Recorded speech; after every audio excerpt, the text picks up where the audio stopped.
Well, those guys are hard, aren't they? I'm telling you. Yeah, that's the road less traveled, all right. Yeah. Uh, Hey, happy what would you call it? day before New New Year's, Yeah, Eve, like Deception Eve. Deception Eve. Yes. Well, Right, I there don't we know if go. anything actually really occurs on January 1st on in any celestial or any terrestrial calendar anywhere. Right. Just saying. Yeah. And Chris is And still trying to hang in here by a thread. Hello, yeah, sir. Good to see you back again. Hey, what's up, Hopefully, it'll Chris? hold on, Dave. I'm trying to think of the way around this. You don't have any kind of PC at all, and that's the only thing you got is a cell phone, right? yeah. For right now, I'm trying to connect to my Google and YouTube, but that ain't working either. Huh. Whatever. You ever Google on you? Trying to think of the best way to get into Restream without having to go through Google. I don't think there is one. Well, I was trying to connect my Google account. That way I could chat Holy with crap! YouTube within Restream. Okay, see if you can do that. If not, I can go over to Google Meets. We can do this on Google Meets. Hey, Cubby, how's it going? What's up, man? Feeling any better? Not much. Chad, That was a the very interesting Chadster. show What's over on up? Sobs. I watched it after the fact. That was hmm pretty neat. Laid back, no trolls. I didn't see anything come in while I was what I watched. Yeah, I came Just in late. back and forth. Yeah. Yeah, I came in late because I just got back.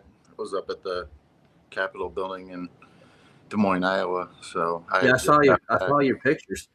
Yeah, Yeah, pretty wild. you posted some that doorway. That I was neat looking. posted a bunch.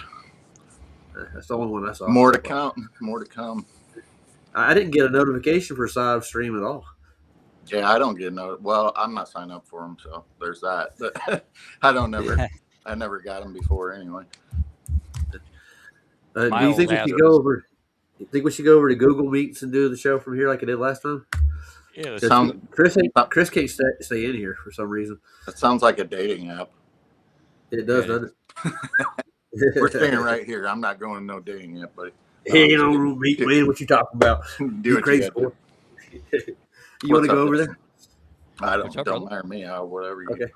do. Yeah. I Well, probably I'll put the I Google. probably won't stay for the whole thing because I'm Oh, that's fine. tired. But I'll running on just grab fumes. the. Yeah.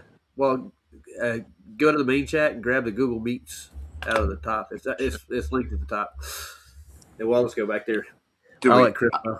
Do I got to do that again? Yeah, just go to Google Meets. I sent you a regular link for Restream. Okay. Yeah. All right. Give me a second. I'll be back. I'll be back I'll too. I'll be black. You'll be black. You want to go there, JJ?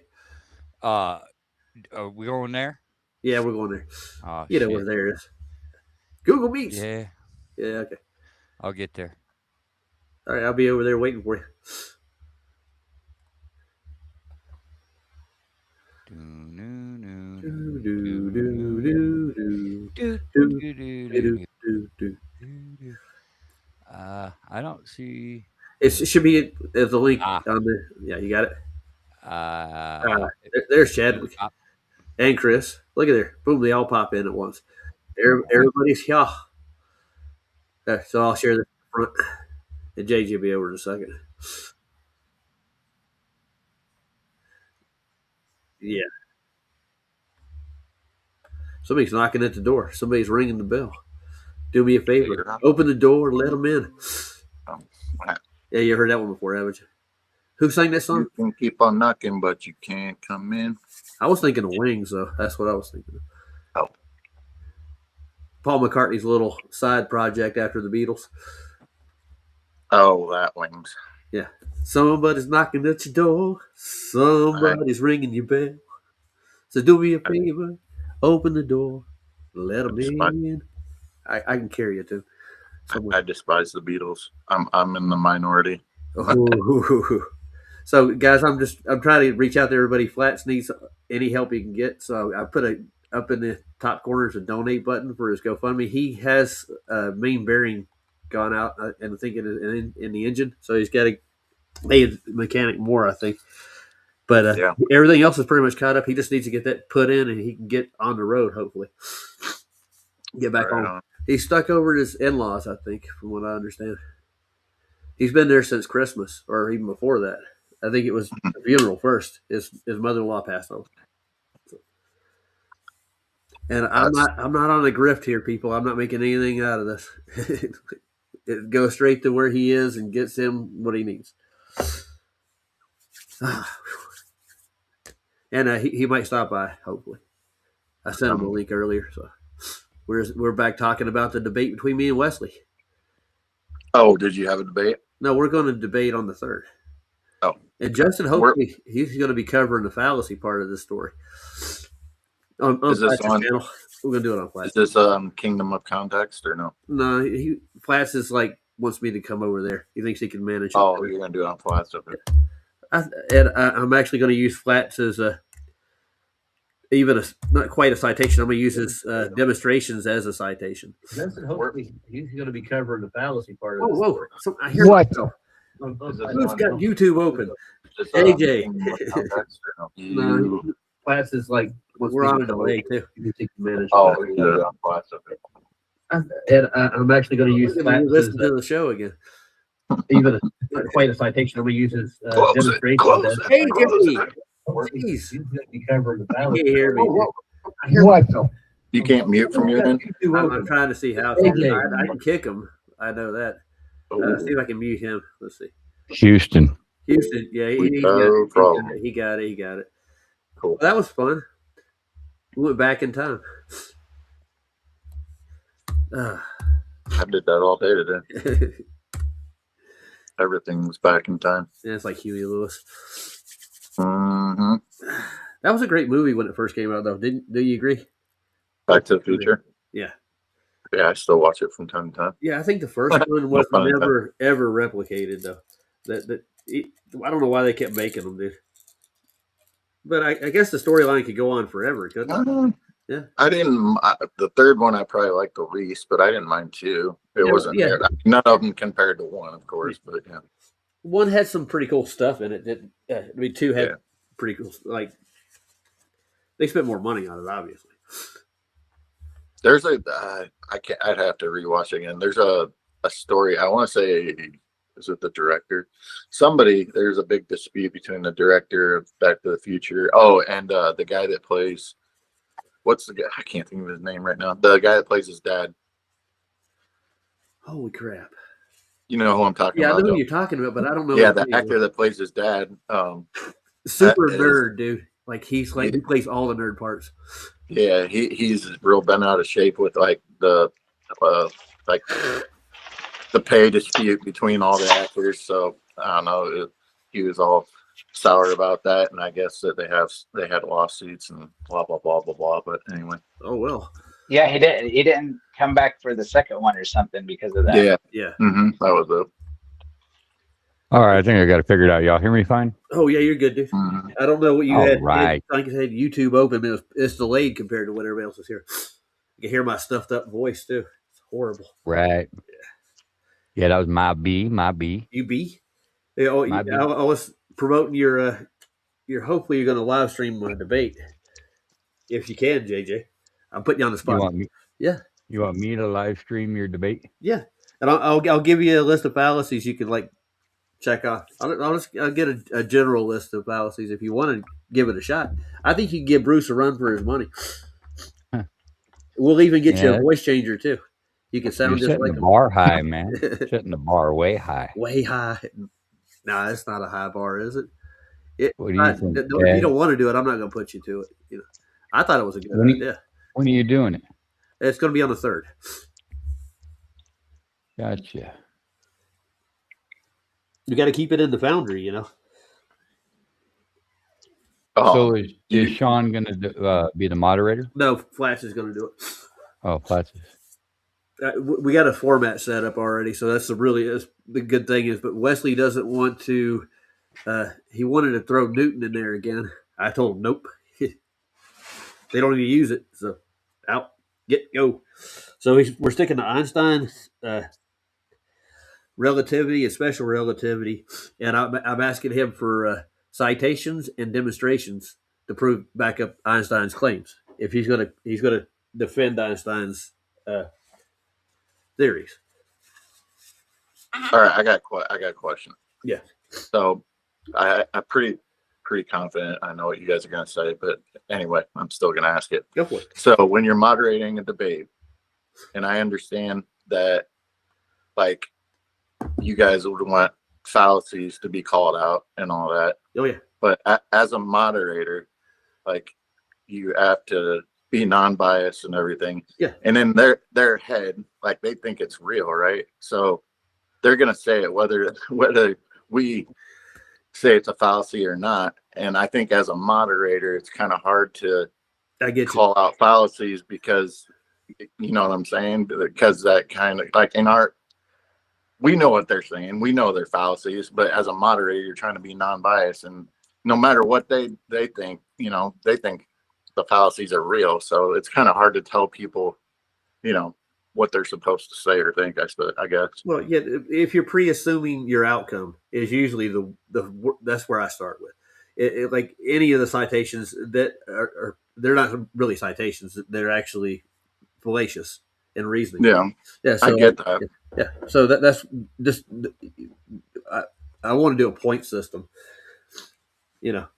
Yeah. I'm not disagreeing that what they say are fallacies. I just have a hard time, like, saying that no matter which side you're talking about, you know, that in their head they think it's, you know, that they're saying the correct thing. I mean, I sort of, at the same time, I think these people are willfully ignorant and do know that it's flat and all that, but you know what I'm saying? Yeah, some of them are for sure.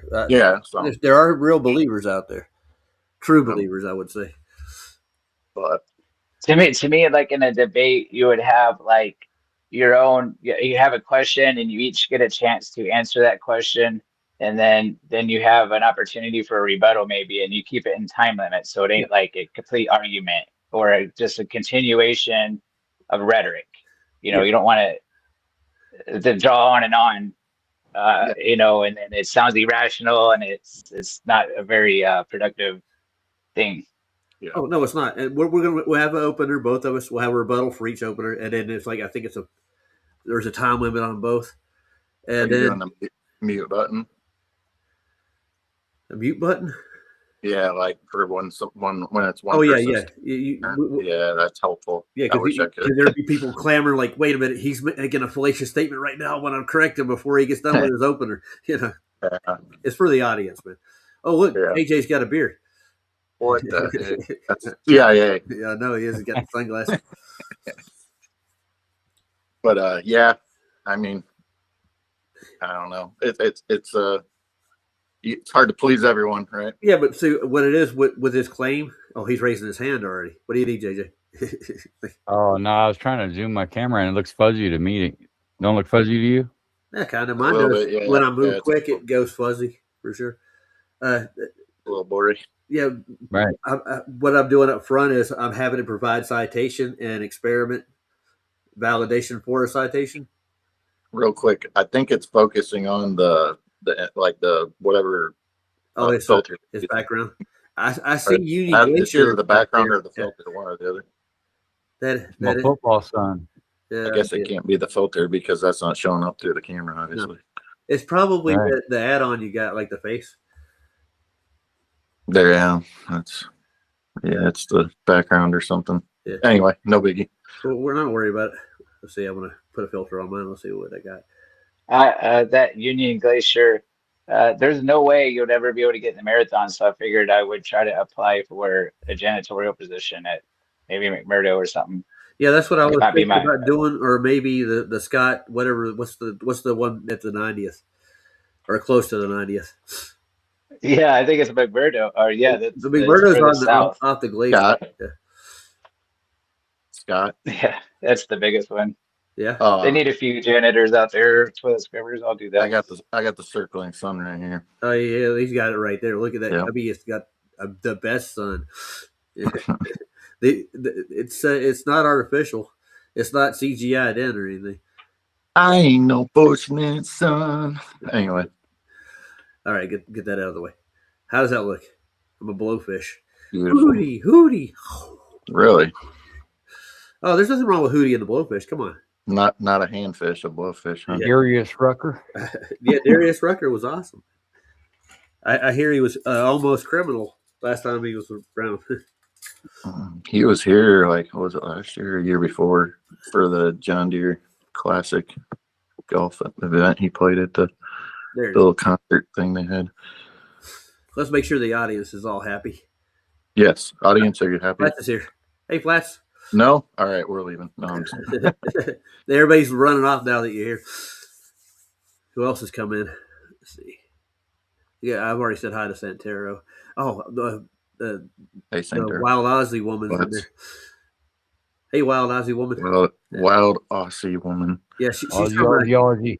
Yeah, she's from Ken's channel. That's where I branded her over there. She followed me over.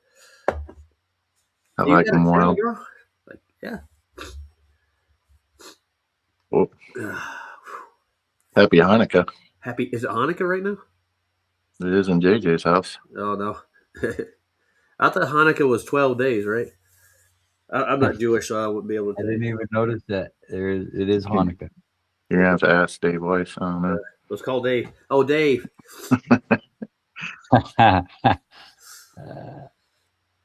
So the feather in the cap of last day of the year. Yeah. I was gonna say it's New Year's Eve right now. Is it? It's 2 a.m., 3 a.m. Oh yeah, it is, isn't it? It's Deception Eve. Is it? Well, yeah. The whole world Still got a whole another month to go, guys. It'll be a new year tomorrow night at this time. His camera. Or tonight. Yeah, I guess tonight already. Yeah. Say that again. Huh?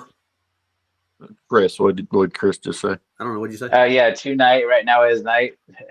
It's like we'll never be there. We're always here. So I don't know. I think you should debate Wesley, Chris. After I get done with him.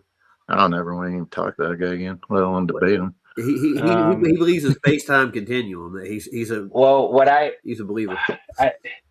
I know both sides of everything pretty much. I don't get too detailed like that with Einsteinian stuff, but I come to the point of view of ether. Like I'm more of a Tesla kind of guy. Like I believe in ether and I don't do electrons. Like I see a lot of ways like Tesla where that's not popular, that'll never be mainstream. And like Tesla, he wasn't a popular guy, so So with ether, I want to ask you a question. How does energy or light propagate throughout our system, as you say? Light is voltage, is the way I see it. Okay. But how does it propagate? It's because of ethers, because ether's in conductor, and it's Faraday's laws. So a moving magnetic field, it's the interaction between magnetic fields and a conductor creates a voltage. So you're a great proponent of the North, aren't you? You like the idea of what was propagated as what was presented as the North, even in Mercator's time. The North, yeah. They got three North Poles, so I don't even know people's mailing Santa Claus to his right address. Okay. So what do you consider the true North? Yeah. You know what I mean? Like which North Pole is he? Because that's probably why he's up there. Yeah. So you've heard the description. But yeah, go ahead. It's like the North Pole. If you're asking like Antarctica would be like a superconductor. If you heard of Meissner effect. Not so much. You can explain it to me. Well, you can float a superconducted on top of a magnetic array. Have you seen those little flying discs that floats around a table on the outside edge? Yeah, and I know exactly what you're pointing at. I know exactly where you're going. That's what it's. See, that's superconducting magnets and conductors. That's the opposite of the Curie temperature because the Curie temperature is when you get hot, and it diminishes fields, conductivity, like magnetic fields. But I see where you're going with it. This is when you get cold, it strengthens. It's the opposite. The bond. So it's actually like the field is actually getting weaker when you move to the North Pole. There's something called magnetic pressure. If you look at Yeah, I vectors, know like exactly what say I've seen it demonstrated. the lines are more tightly packed where the field's stronger, like Antarctica, and they loosen as you get towards the North Pole. So they can't identify the actual North Pole because the needle is actually pointing to the south. So you wait. I've never seen this demonstrated necessarily. Like the needle is actually a southern magnet than most compasses, right? Well, the way like a bar magnet, the only way we associate it north is with a compass, right? Like so we know which way the North Star is. We could tell which way north is because the sun rises east, sets in the west. So when you magnetize a compass, all you do is just like run a magnet over it, and it aligns and Yeah. magnetizes it, right? Okay. So the one that's pointing towards the north are going to paint that red. Okay, so That's the only reason. you're talking like the basic old iron Chinese compasses, the way they magnetize the needles. Yeah. Yeah. Well, there's some modern compasses that actually have a southern magnet in them. We looked at a couple of those. They actually do work. Well, they have flaws in like the Hall sensor. You know, a Hall sensor. Yeah, we pulled the whole compass apart. I can't remember exactly all of it, but yeah, I think I know what you're talking about. Well, they don't account for some things in those, like a Hall sensor, because anytime you have a circuit, an electrical circuit, it makes a magnetic field, and they don't account for that magnetic field through the conductor. I see what you're saying. In other words, it will cause the compass to deviate somewhat because of its whole magnetic field. Well, they just flat out don't even factor it in, even if it's ever so slightly minuscule. Well, I have a few compasses here, mostly industrial size ones. So I have an engineer's compass. That's what I'm going to take with me to Antarctica. There's a couple more compasses I want to get. Oh, let's see that You need to get some kind of weather balloons and get some atmospheric data. Yeah, that's going to cost me, and plus they're going to charge me for doing it too, because of. Oh, okay. Yeah, of course. If you're talking, JJ, you're muted, I think. No, I think he just. I'm just being a good dog. All right. So I thought, but I wasn't sure. Good boy. I got one eye. I must have had like a stroke or something. Did you? Oh. I don't think Flaps was going to join us. I did give him a link. Probably just got up, right? Well, I was talking to him earlier. So what time is it over there in the south? Africa. Super early. Super early? Yeah, Or no, I take that back. Probably not super early. Like 8 hours difference.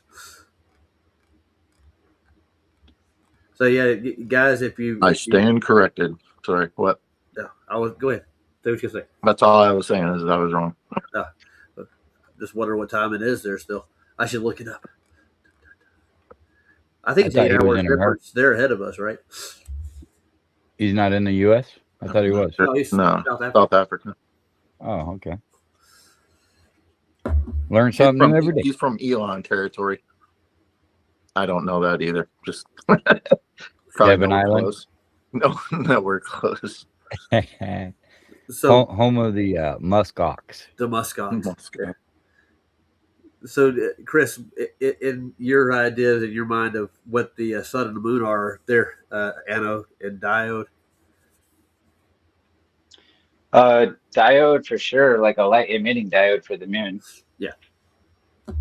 But the sun, well, I'm still putting this together one piece at a time, and I am not making any hypothesis. I want to say it's a certain thing, but if I say that, you're gonna get jumped on, dude. I'm painting the picture, yeah. And the pieces you'll have to force them in, and it's gonna look ugly.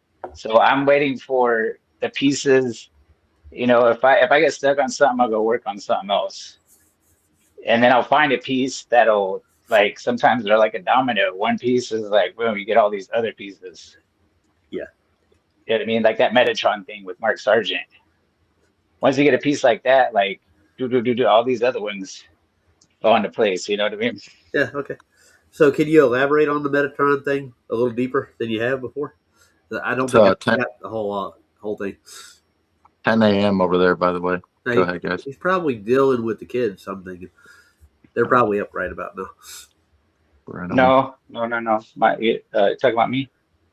No, not you. Oh, okay. You're in the Yeah, the Carolina. Metatron thing. What it is Metatron was a corporate, it was a company set up through the Masonry and probably CIA. It was a controlled movement. Well, okay, the Metatron itself made MarkSargent.com in 2012, Okay. and then Mark Sargent didn't come on until 3 years later. But when you do the back, there's a documentary, a 4-part called Mark Sargent Origins, and you can find it on BitChute or like one of these other because Wow. they'll ban it off of YouTube. And it shows that Mark Sargent is not his actual real name. Ooh. He goes by, he has another name, and he's in a partner with the guy that owns Metatron. I And thought that was Metatron made weird all their because apps. They also made PatriciaSteer.com, and they made the Patricia Steer Mark Sargent apps. Okay. They at one point they had like thousands of apps they would be producing, but I think they ended up like getting rid of all that, and they just made that like Flat Earth Map app, Blue Water Bay or something. Pretty sure they're behind it. Behind David, Same White. group. Flat Earth Map about Weiss's. Yeah. I hear. Yeah, because Weiss is data. because he's one of the pieces of the puzzle that fits. Like once you get this, and because I've been around for 8 years, I know like all the people. I met Mark Sargent in real life. Oh, nice. That was before I learned about Metatron. Well, he's come on the show on Flashes a couple of times. We've had a conversation with him here and there. He doesn't like to really make too many claims, and they don't clash between. Well, he's commented about it, but it was like so many years ago. Like he did comment on the Metatron thing, and then they wiped it from the internet. Yeah, I think you can go. I think the Wayback Time Machine might have one on there. If I did a Google search right now with Metatron, what would it give me? Probably. Well, you'd have to Wayback it. It will say error 404 or whatever. It's hidden. So you could do it on Wayback. Maybe you could find. It's going to give you Transformers. Yeah, I know. Metatron is not. I'm just kidding. That's Megatron. I don't know. I was going to say. Yeah, Metatron. It's Mark Sargent Origins is the video that you'll want to watch. It's called Mark Sargent Origins, and it's usually in a 4-part. Okay. I've seen him. Nothing gets past me. He's got an onion browser. He can get into anything. Somebody gave me one of those. Peeling back the onion, like I ain't gonna mention that guy's name, but you know what I'm talking about. Yeah, I know. Yeah, I had an onion browser once. There's a thing on YouTube supposedly about it. It's called Mark Sargent Exposed Metatron Kabbalah. Do you have the virus? Yeah, I got the same thing. I'm pulling up that right now on YouTube. Let's see what else we got. Well, it's on the Truman Show. I'm looking through my CIA files right now. It's MGTV is the one that produced the one. It's MGTV. Mark Sargent Origins. Sargent Origins. It sent me to Metatron. MGTV. God. People don't look up Metatron that often, do they? No. I don't hack people's computers to find out. Yeah, no, me neither. I'm just saying it's not prominent in the search. And it spelled Mark with 2 Ks. I don't know why it did that. I did not spell it like that. Okay, I got a leadership at Metatron. It's an actual group. Yeah, they scrubbed Metatron from the internet. That's what I mean. If you're looking up for the company itself, then yeah, I think I looked recently, and I did find some because they'll take out of a whole year maybe like 2 dates that they'll have like a web. These You know what I people mean? Have you ever used Wayback? yeah, I've not done it myself. No, I've seen people do it. Oh, okay. Okay. I'm looking through like the CEOs of this company, the PhDs that run it. Man, these people are influential. If that's the actual same company, Well, the company I'm talking about is defunct now. What they did was they made websites. Like there's a let's see what website. this is what. Was it just straight up It, Metatron, or is there something else in Yeah, it? that's what. Metatron Inc. Inc. Oh, Metatron okay. Incorporated Okay, I'll add the ink Inc. in it. But Yeah, the what I'm getting they is made apps, yeah, websites. Um, they were behind. I'm saying Coast to Coast, but that was a radio show. It ain't that one. It's the other Flat Earth. They used to post a lot of videos on there. Dang. I'll think of it later. that Flats made a short for me. Oh, yeah. He's got an update on what he's got to get. I'll play it for you guys. That means I got to go into 3 different apps and do this. He's going to You show make what he it needs. so complicated. It's the interweb, man. The only reason we're back here because Chris can't stay in the restream. His little phone won't do it.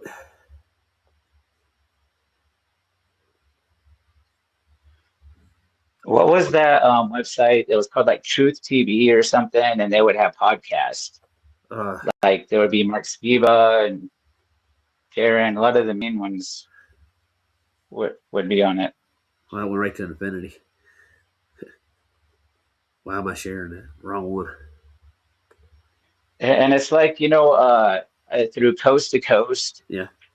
Um, what was the guy that ran that? I don't know why. He's the OG. The OG. Good question. Art Bell. Art Bell. Like once you know Art Bell is like a 99th degree Freemason, then like all these other like domino puzzle pieces fall into place because of all his interviews and his discussions and all that. It's like a web of like all these I know who Art deceiving Bell people. is. Yeah, I did. Yeah. He's the one that did Coast to Coast. So when you talk Okay, to like Mark Sargent is like the Art Bell of YouTube. Okay. So when you talk to Mark Sargent, did you talk to him or just meet him? I was at the Flattoberfest 2022, and I was standing outside the main entrance, and he just walked up to me, and he put out his hand. He's like, "I'm Mark Sargent." It wasn't a irregular. It was a normal handshake, but it was at an abnormal Okay. venue. Yeah. Yeah, he's like, I'm Chris Conley. Hey. Yeah, so he introduced himself to me, like just randomly. But yeah, I met a lot of people with it, and the Glowbusters people, and You're gonna a bunch trigger of them. JJ in a second. He's gonna start going off.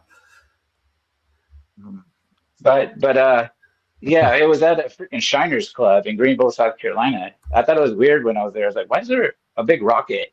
It's like a Gemini rocket replica, like fucking 50 feet tall.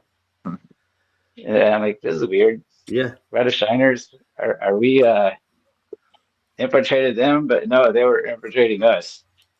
Well, welcome to the Blue Club. Because Mark Sargent is through Metatron, man. So his real name was Art Bell. I thought Art Bell was a. No. Art Bell is before the internet, back when radio talk Yeah, shows I know was who popular. that Art Bell is. Yeah. Okay, he was like the older version of Mark Sargent. Like YouTube, they just hand 33rd degrees out like hotcakes. Like you're 33, you're like it's just like a different era. And Mark Sargent is the Art Bell. Once you put that piece in, you could a lot of others fall into place. Well, that would be a show to do, wouldn't it? Cover that. If we could find all the data for it, that would be really. I'm pretty sure they'd be happy we did that. Expose them for what they really are. I want to play this for Flats right quick. I ain't making no claims I can't substantiate.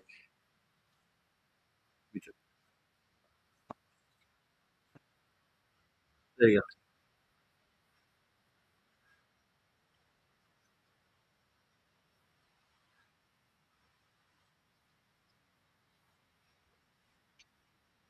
So his first bearing is completely gone.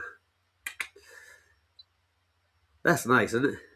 Sorry to interrupt you guys. Yeah, he needs a little bit of cash to get some more stuff for this before he get on the road with it.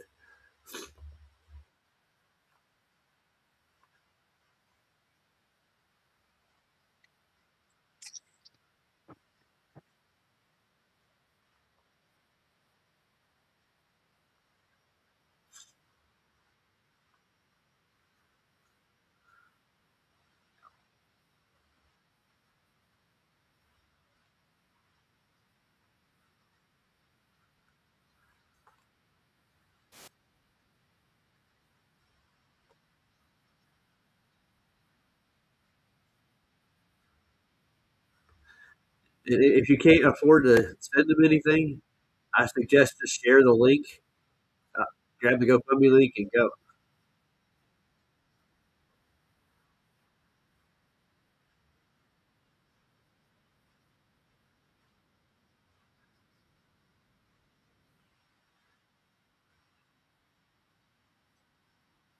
Oh, I'm getting the feedback. That me? I had it. All right. Now, did you guys watch all that? Did everybody see it or hear it? I'm not sure if that went through or not. I did anyway. Yeah, cool. Well, my prayers go out to him, and I've sent him money. I've helped him out. I'm not a hypocrite. I'm not here preaching something I don't do. What I can spare, I gave him. Yeah. He did the same for me too. If I had problems, and they've helped me out with GoFundMe stuff when I needed money. Right on. Vicky, PJ, and Flats. I consider them like family. So I've been with it for a little over a year with the group with Flats. So PJ over there on his channel before he was just doing flat Earth stuff when I first ran into him. But we agree on the cosmology. The cosmology is not science, by the way. That's where they get a lot of this stuff conflated. If they could actually prove this stuff scientifically with cosmology, with the cosmology they have, there would be no questions. They associate a lot of things with science, like computer science. Like technology and science are two different things. Yeah. I am the science. Like I like just because I trust technology because I can verify does not mean I trust science. But they want you to make you think it's science, but it's not. They're two different things. Yeah, it's a whole different genre, dude. Natural science is another. You can test natural science out to a point. There's certain things you can't manipulate in nature too. On top of that, that's where it all falls apart. You can find out a cause and effect relationship between two things. That's about as far as you can go. But there's certain things you can't reproduce. That's why I have that puzzle analogy where I do this aesthetic approach, which is proceeding by inquiry. So I take one piece of the puzzle at a time because the puzzle piece is already laying out there. So when you're putting it together, you put it the way it's supposed to be, and then once you have it complete, you can see the picture for the truth. For science, before they even start putting them together, they'll be like, okay, I think the picture is going to be this. So they have a theory, their hypothesis. And so they'll go putting the puzzle together to make it look fit. And then they'll force pieces in. Maybe they don't really fit, but they'll make it, and then it's ugly. Like the earth, the layers of the earth. Yeah. They don't know. They've never been 7 miles deep. I mean, and you got to go 4,000 and you got the puzzle picture painted. Dude, they assumed that when they actually put what was it, the mountain experiment where they actually did the pendulums. They actually assumed all the way to the core of the earth to make their assumption about the mean density of the earth. That's what they were doing in that experiment. They're trying to prove the gravity of the mountain, which there's the definitely bias there because their zenith angles are already deviated with assumption of a sphere. So their zenith angles are incorrect. They don't go to what they call the center of gravity. that you hang a pump on it, it's going to go straight down from the zenith itself. But what they did is they looked for deviations in the zenith with a high tech, what was it, like a theodolite, but they're getting their zenith angles from several different stars around. But they're assuming the sphericity with that too. So they have diverging zenith angles from the go. That's the bias in it. They're already pre-assuming they're on a sphere, and they're actually calculating a mean density from that. That's where they get all their data from. It's a pre-assumption. This is before anybody went to space, anybody saw anything. Supposedly, they pre-assumed all this stuff, and that's how they make their calculations. But they were trying to prove Newtonian's gravitation, general gravitation, by using a mountain. They found the perfect mountain. What was the name of that damn mountain? Let's see if I can find it. I saved the video from it. It's in Scotland.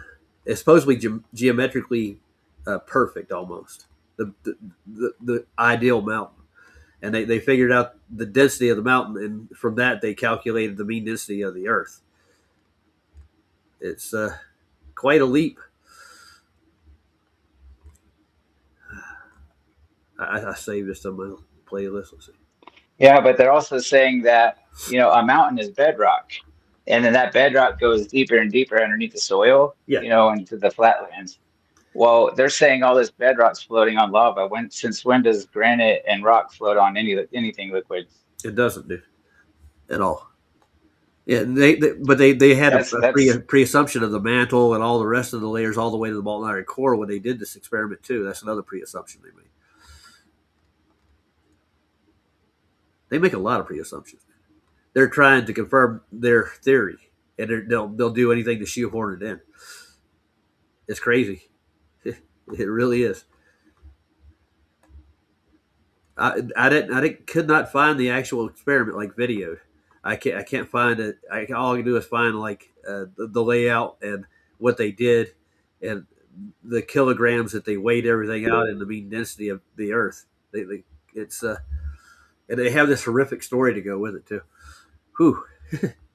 Like the hardships they had to go through to get this measurement. It's kind of like Aristophanes or what was the other guy, Al-Biruni. You don't know if it actually happened or not. A lot of these things can't be validated, but they supposedly documented it. But there's probably better. They said they've done it better. You know why Aristophanes is a joke is because the sun rays are diverging, so his parallel ray thing is just broken right there. Yeah, the whole parallel thing is I found the video. Here it is. Al-Jabroni. Yeah. Who the heck? The weight of the world is what this is called. It's the Skaskelion experiment. It's the name of the mountain where they were at. But they went. I'm gonna check. Oh, sorry. I'm gonna check out real quick, man. I hit a wall. What kind of wall was it? Was it brick?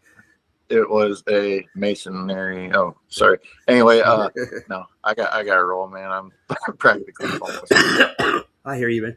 You were on Psalms for a while too, weren't you? That, and I've been up since 5 o'clock this morning. But anyway, yeah. Louise. So yeah, I'll catch you guys later. Have a good night, and I hope you get better, Roger. Okay, peace. All right, later. Night, Cubby. Or morning, whatever it is. How the hell you leave this thing? Please hit the red button. Okay. The phone. Hang it up. Well, now there's 3. Now we got to cover our eyes, ears, and mouth. Come on. Not going to do it? Yeah, your avatar won't. We'll fit right in with the club. Okay, what do you need, JJ? You're muted. You're still muted. If you've been talking, you're muted on purpose. I'm going to share this little video right quick. You'll get a kick out of it. You'll see the bias in it if you got open eyes. But they All right, my bad. sorry. Should be better now. Oh yeah, I can hear you. I went through a lot of series of button pushing, and I got my camera fixed. Man, I'm cool like that now. Awesome. I did drop the link too after you get done with this if you want to go through some of those fallacies. Oh, nice. So you want to go recover fallacies? I'd love to. Yeah, why not? Yeah. Maybe I get to that fallacy that I did with Bread Dude earlier. That's right. We'll figure this out, man. Before the new year. Oh yeah, I don't want to go through another fallacy with anybody, man. I don't want to have a fallacious assumption that I'm going to base a claim on or anything. Good call, man. Yeah. Fallacies are bad, okay? And while in your debate, it makes it really bad. Yeah, it makes your entire argument moot whether you're right or wrong. Yeah. Yeah. What did I do? There it is. Okay, here we are. The weight of the world. Looks interesting, doesn't it? The 18th century. But you see the molten iron core of the Earth they pre-assumed before they did this thing. Well, they say the there's like the outer inner is liquid, and then the actual inner core is solid. Oh yeah. Oh, they haven't even proven the magnetic core yet. They're still working on that. Because, like I said, the Curie temperature, when you heat like metals and all these things up, they lose their magnetic strength. So they got to make the middle like a solid that ain't melted.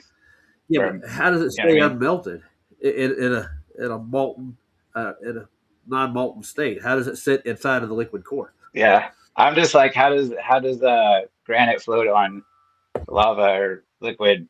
That's where I'm still stuck at. Well, you can always ask them this: is there any scientific evidence of a molten iron core in a pre-assumed sphere Earth? I just got a notification. Hold on.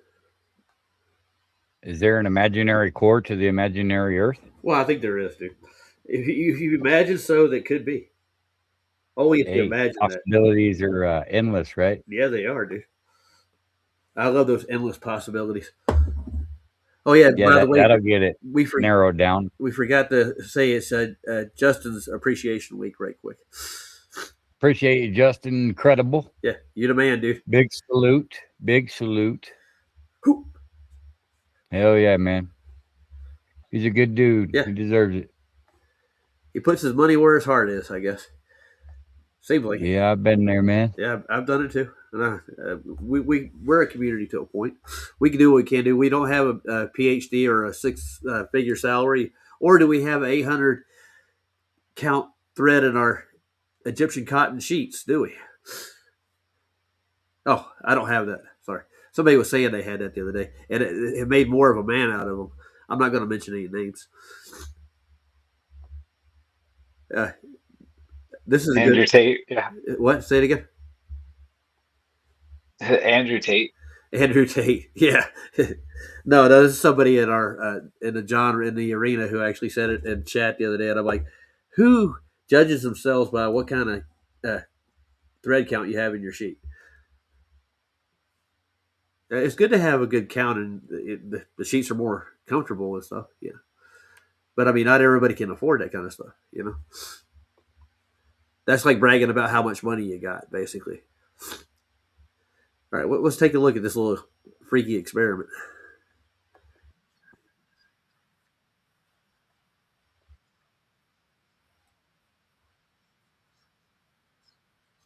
Ooh. She Hollywood.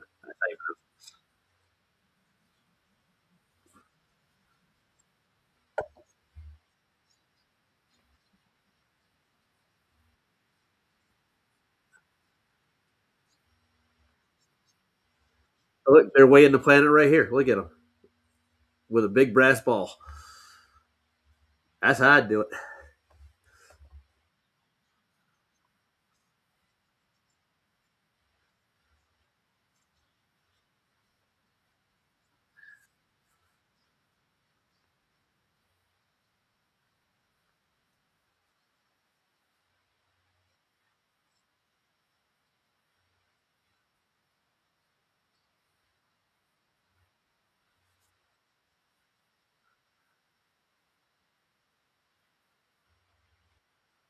See, they just right there they pre-assumed it's a planet.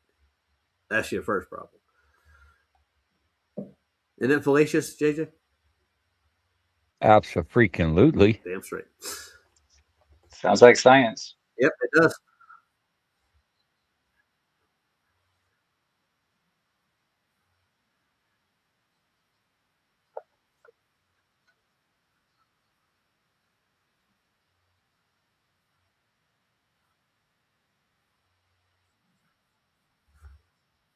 So every time a bird flies around the mountain, guess what? It's in a medium, right? That bird would be attracted to it at some point. It would. Just saying.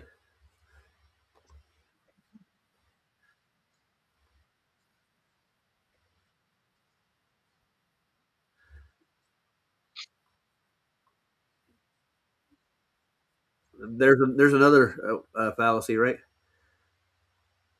They'd have good.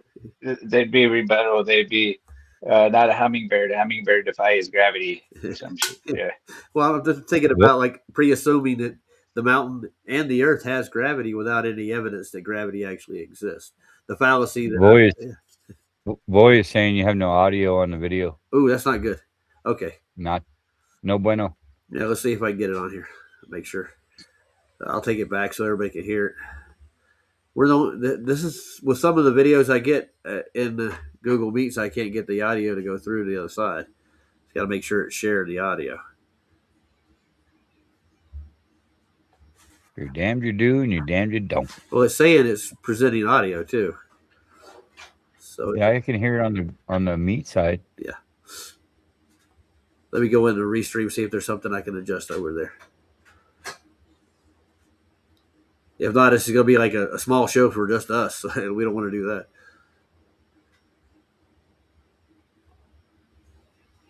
Well, good thing they have like pressure, because when you get with no pressure, there's no propulsion of anything. Like rockets, they want to start bringing in the ionizers as a way of propulsion in outer space, and none of it's possible because the supposed atmospheric like torr is 10 to the negative 17th, like 17 zeros point 17 zeros 1. So what's your cause? What the hell is that? What is it? Yeah, that's really a good question. Like, what causes the vacuum or the torr in the vacuum itself? What would cause that? What would would gravity be the cause? More presupposing. It's resistance, because the stratosphere is a conductor. It's a well documented fact that from 12 miles in the tropics to 32 miles, it's a perfect conductor, like those little plasma balls I've been showing. Yeah. Because it's a vacuum inside there, you take out all the resistance, the electricity flows freely. But once it gets to this resistance, all the stuff in there, you got dust, you got water with humidity, you got gas particles, and all this displaces ether. Ether is what's conducting. It's a conductor. So you got all this resistance to that super high voltage conductive, right? Mm-hmm. The voltage. So that's what's causing the electricity. I'm just trying to wrap my head around it. Like, so basically, it's like a gap above the stratus you're looking at. At the very top of the stratosphere, at 32 miles, is 1 hepapascal, or 1 millibar, or you could say 1/1000th of an atmosphere. By their standard. You know what I'm saying? Yeah. That's okay. And then it's just exponential beyond that. How and it's so thin. So they say the actual Kármán line is 64 miles high. That's the official outer space. If you get your astronaut badge, it's because you went over 64 miles high. And this is a vast 16,000 mile in diameter plane, you know, a flat land, Okay, I got you. and it's only 64 miles thick. But I've lowered it down less than that because at the stratosphere or the stratus pause, Mhm. it's already 1/1000. Hmm. You know, and like I said, if you separate daylight from sunlight, that then you could bring the sun a lot closer. It doesn't need to be 3,000 miles high. Yeah. Or even 300. I'm trying to figure out how to share this with audio.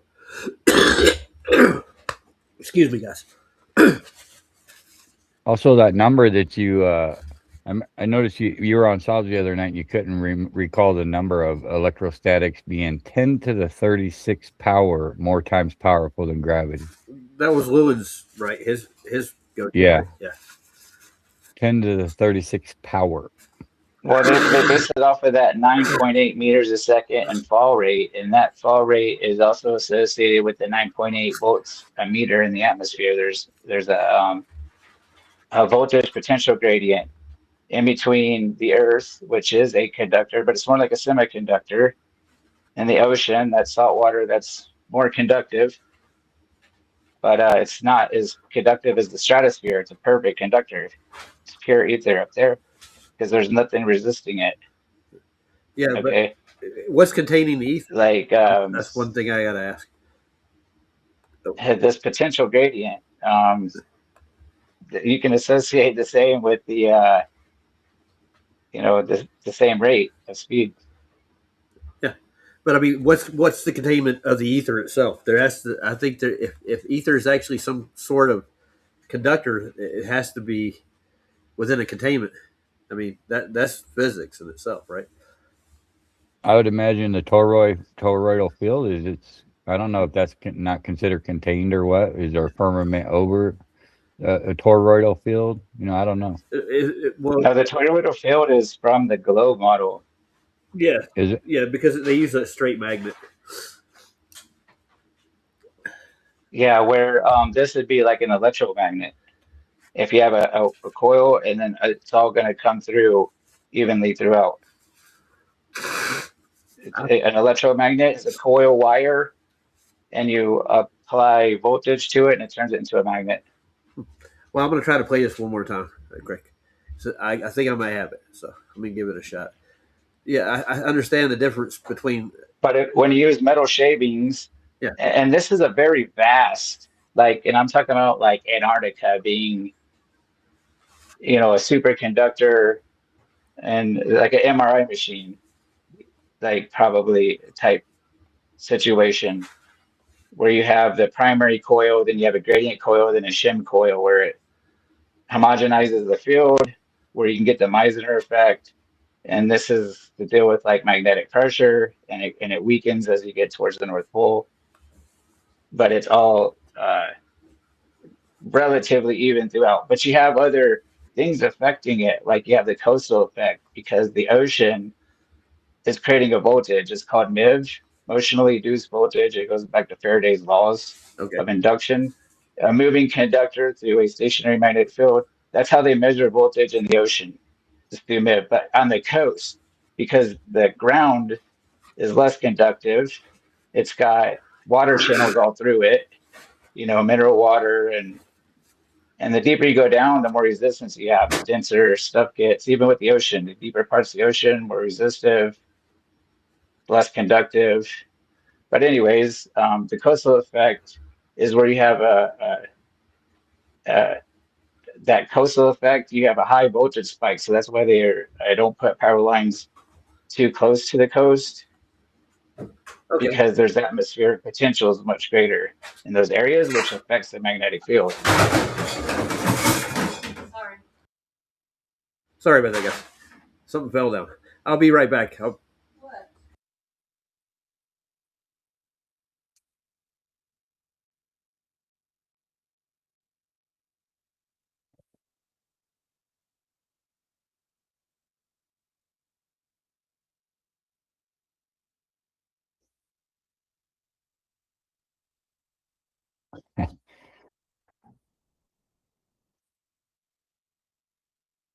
So you don't think there's a toroidal field on the flat Earth plane, like we live in the dialectic plane of a toroidal field? No, you don't need it because of like I was saying, electromagnet.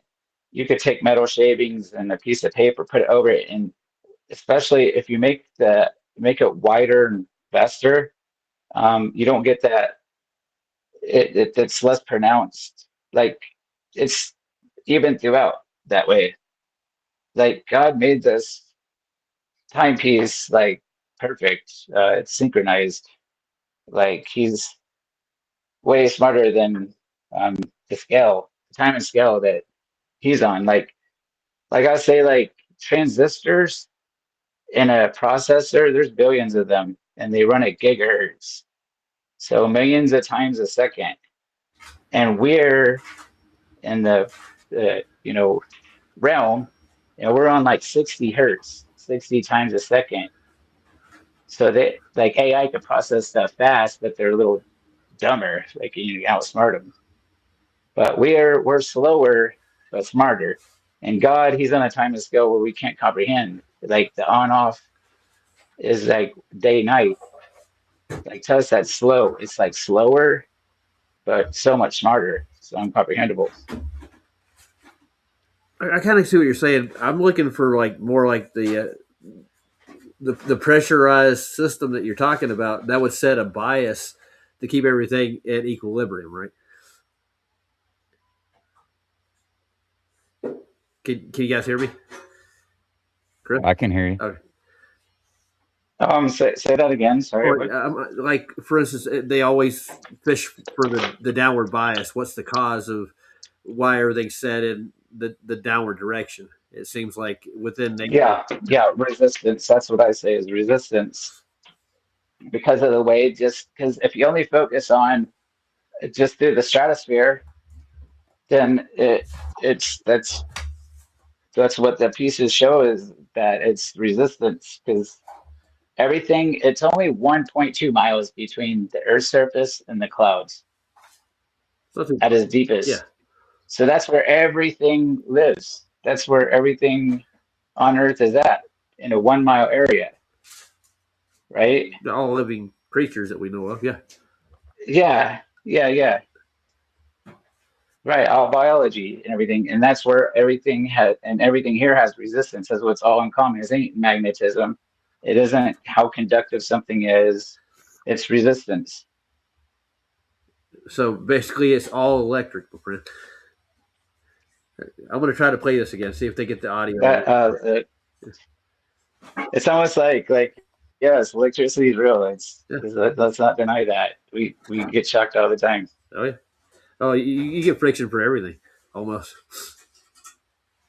All right, let's see if they can hear it on the other side. Guys, give me a 5x5. Can you hear that? Do y'all hear it? I hear it. I hear it. I just want to know, make sure they can hear it. Right.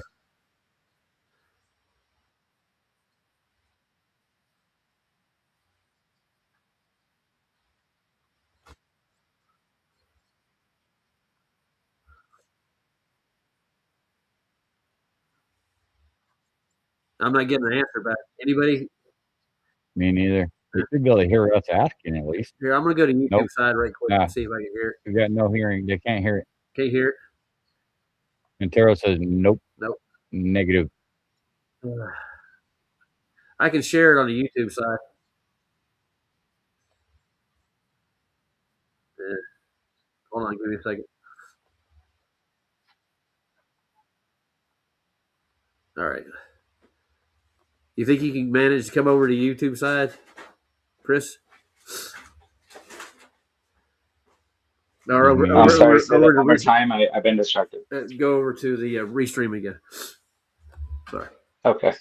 I can share it over there. Some of these don't come through because of double sharing, and I don't know why it mutes some of the videos. Some of them will play through, some of them won't. So I'm heading to restream. Yeah, I'll stick the link in there for you again. I already got mine. I'll give it so Chris can get it. JJ has joined.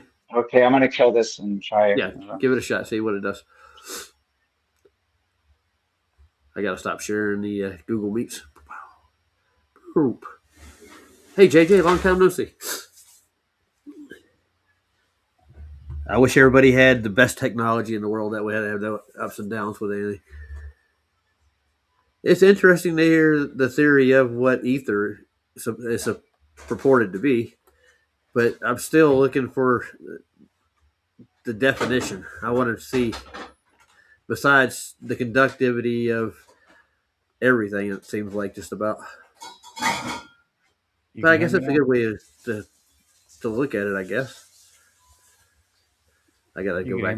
If it drops me, don't worry. I'll just wait out until it's over. And I got you. Okay, cool. Yeah. I'm gonna make sure everybody's volume's up good. You can hear me just fine? Yeah, I got you turned up. I'm adjusting all this. Adjusting? Justin. That's right. Yeah, stop sharing it over to that side. You guys will love this since you get to hear, and you probably get to see some of it, but this is definitely different.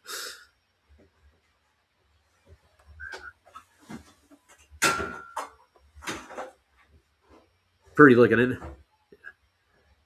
it? 1800s. They didn't have really much theory on the electrical side of it in the 18th century, did they? I'm going to go with a no. Yeah, but see, you look at all the technology. Today, we're diving into one of the most incredible. I think that Chris is going back into Google Meets or somebody else. Oh, Santero. Santero, my friend. How you doing? Not much. Just taking a chomp out of the globe theory, one moment at a time. There's a link there if you want to come up front. Yeah. So I'm swimming. I'm under the sea. Okay. We have another visitor. It's Santero. I don't think Chris can stay in here, dude. I get that a lot. Like Lev can't come in here, like 10 or 12 people that I know. And I hate StreamYard. None personal. I got a pretty good setup, and it'll still lag a lot when I'm in StreamYard. Restream, whatever the hell we're in. Yeah. I guess they designed it like that. It does produce good audio, good video, but when it comes to guests, I don't think they were really that friendly with them. Definitely not very friendly. I thought Santero was coming in. Hold on. That's the link. He's on the wrong side, probably. You'll find it. You got to go through the vetting. Nice. I just pulled that down. Santero joined back in the back again. It's all right. You got to get the link again? All right. Cool. This is a very professional show. Keep it that way. Damn right it is. Yeah. I didn't get to catch most of Ironworks today. Hey, Santero. Hey, I didn't either. I was there when it started, but I ended up napping. No. Mr. JJ, Mr. Roger, ¿qué pasa, mi gente? ¿Qué pasó, amigo? Bueno. Todo bien, papi, todo bien. Too much trabajo. Yeah, I was watching a little bit of Ironworks, and then I woke up in the morning and I kept watching a little bit more of the stream. It was nice. You talking about Vlad's? Yeah. He went to check the map. He stole my idea. You see? Damn it, man! He stole your idea. You own the earth, Santero. It's your earth, dude. It's all yours. Nobody else can have any ideas. I don't get.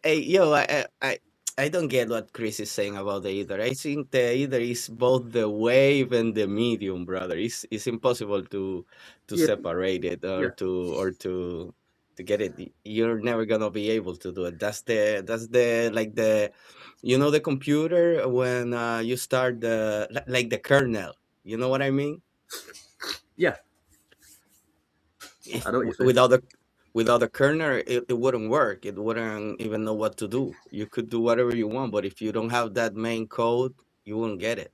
In my opinion, I don't know shit, brother. I'm a ignorant Dominican I can't put guy. my finger on everything, but I believe our firmament or whatever is above us is actually in motion. with the stars and the sun and the Of moon, course, it yeah, I create think. it would create a dynamic system itself, and the product of it would be the magnetism and the electric system we have now. It would push. That's what it's a cause and effect in my mind.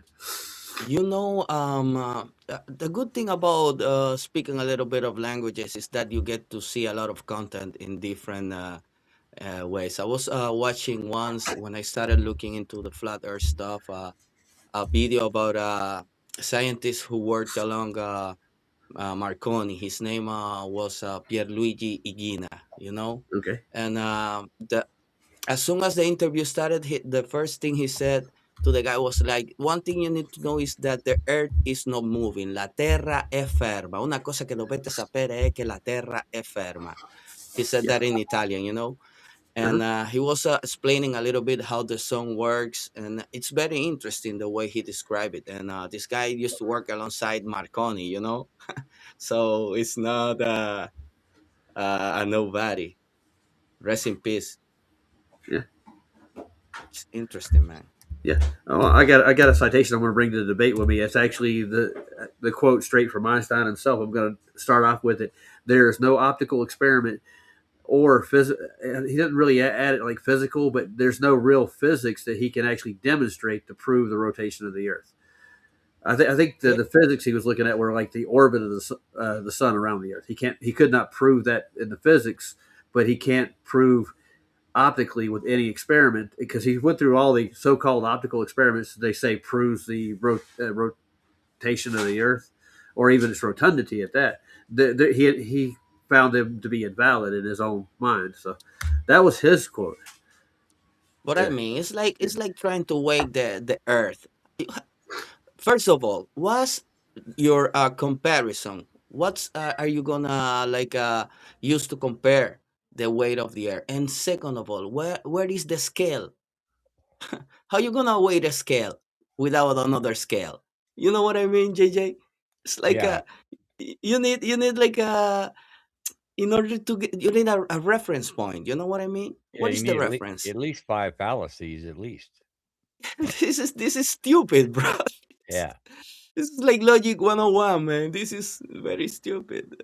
You start with a wrong pre-assumption, the whole system goes down. It's not no Well, way. yeah, I think the whole they say that's the best we got because we could kind of model it to a point. That's what they go with. I Yeah, can model a unicorn as well. I can model yeah. whatever I want. I was just drawing, I can do whatever I want. Well, My mind can imagine anything. It doesn't make it true. yeah. Well, the thing is, the way they model it, like I'll give you for instance, the way they do surveying, what the ordnance surveys, they model the sky flat, the earth flat, and it's infinite almost. Like it's like the infinite plane almost. They can model it. They can make grids as large as they wanted to, but I mean the physicality of it's the real problem. And they They did the can, same with the globe and the celestial sphere too. Like the celestial sphere is infinite. bro. They They have a can radius make factor. all the witchcraft they want. They can do whatever they want. It ain't gonna change the physicality of the place we live in. No, they It's can't change physics. geometry. Yeah. It's not gonna change it. No, but they can. We are talking about Earth. We're not talking about their imagination land. I know you guys are very big fan of South Park. Me too. You Okay. remember the Imagination Land episodes? I think I've seen a few of them. I Yeah, can't it's remember off the top of my head. crazy. Yeah.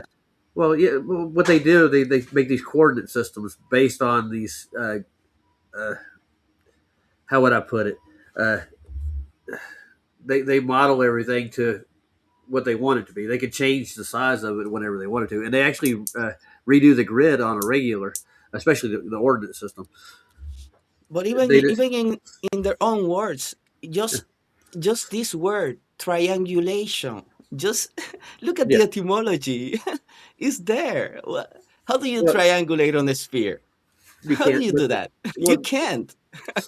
when they do like celestial navigation, I'll give you here's to go with it. You get an equal elevation angle first Yeah. from the surface. They take a tangent line which supposedly touches an imaginary sphere, which it never touches it. Then they draw an elevation angle of that, and then they can do that to 5,400 miles for 3 stars in celestial navigation. but that's a flat plane of reference Yeah, for 50, of 400 miles. course. Yeah. It has to be. I was talking about that with a friend of mine, which is studying navigation, and Mhm. he is a glober. He was telling me, no, but it's a sphere. But when we have to triangulate, when we have to look at the stars to navigate, we use a hemisphere. And then I say, bro, come on. Hemisphere. Come on, be real, be real. Tell me something. Do you think the guys in the Mediterranean Sea using the astrolabe were minding their business, trying to adjust? No, they were just using their own senses. Yeah. Well, That's it. they were sighting the moon, the stars Yeah, with their astrolabe, whatever, finding their whatever. locations. Yeah, because those Yes. stars were in that location at that time. That's what they were using. Of Yeah. course. This is what they're using. It's just a pattern, man. It's just a pattern. You see the stars moving, you just take notes every day. Okay, the sun rose at 6 a.m. today. And this was the degrees or whatever. Boom, you write it down. Eventually you do this for a long time. You gather data, and then you can make predictions about that. Yeah. And this is what they do when they say, no, we can predict how it works. Man, I see how it works too. Yeah. What are you Well, talking about? but before the globe existed, there was a solar cycle that they documented in Babylon, Phoenician Exactly. cultures. Yeah, And they knew they with the still use stars. it today. They still I know. use it today. It's all Yeah, but based see, on that. the Vatican has their hands in all of that stuff, dude, and Of they're the course. owners of the big spear. You know, Yeah, yeah. so they control commerce that way. The synagogue It's of political. The chips. It's about the sea. Yeah, it is. The new world. The other worlds are in the sea. Remember, guys, Yeah, it ain't such thing as a space. yeah. Space is the distance between 2 points. Yes, it is. But the This space is they what I propagate, learned. their model is something different. And that's why they had to have Einstein come in and make that fourth dimension so they could describe what it supposedly does. Yeah. They try to make it fit into what uh, we see here, but they want to add another dimension that they want to get to. They want to know what the whole universe is made out of or something. They want to play God with it. Yeah. Good luck with that. Good Well, they luck can't with you've that. even heard of get that what's fourth under their dimension? feet right.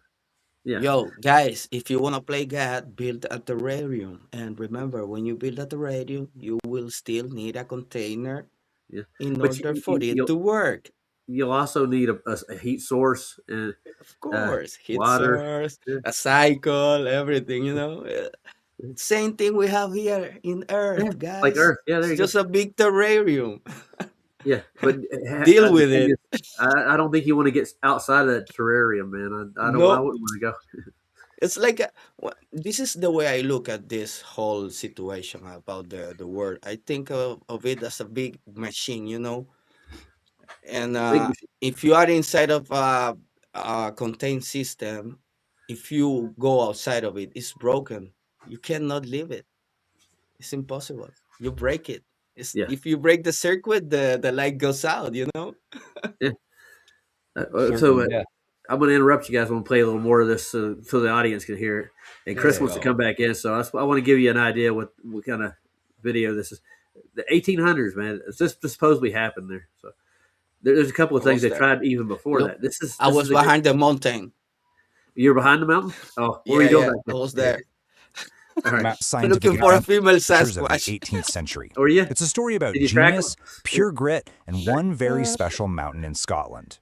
We're talking about the Sheehollian experiment. Where, I mean, think about it for a second. has anybody else heard of this experiment? How it's that No, this is No, Mount I never heard. Selenelian. It's the Mount Impossible. Yeah, this is in Scotland. Is what they did, but they did a whole geo survey there. They actually you've done a series on that, didn't you, The JJ? guy, the Yeah, guy in What? the orange coat is the PJ's great grandfather. yeah. The Scottish Land Survey they did, I think it was in the late 1800s. The one they lied about, that like they were Yeah. trying to make it seem like they were like Titanic plates and stuff, or what do you call those things? God, the The fault the line? Earth plates. What do you Yeah. Fault call them? line?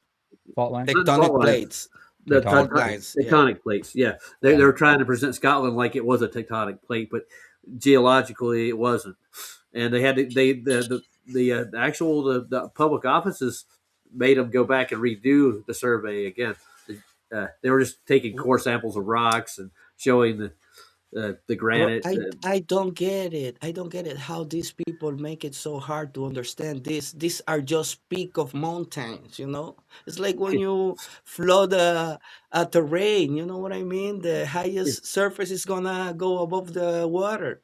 Well, It's so simple. they had a story to tell about the Big Bang and all that. This is after Lemaitre, I think, Yeah. or it was close to this time. And I think Huxley and Darwin and all his folks were involved with it too.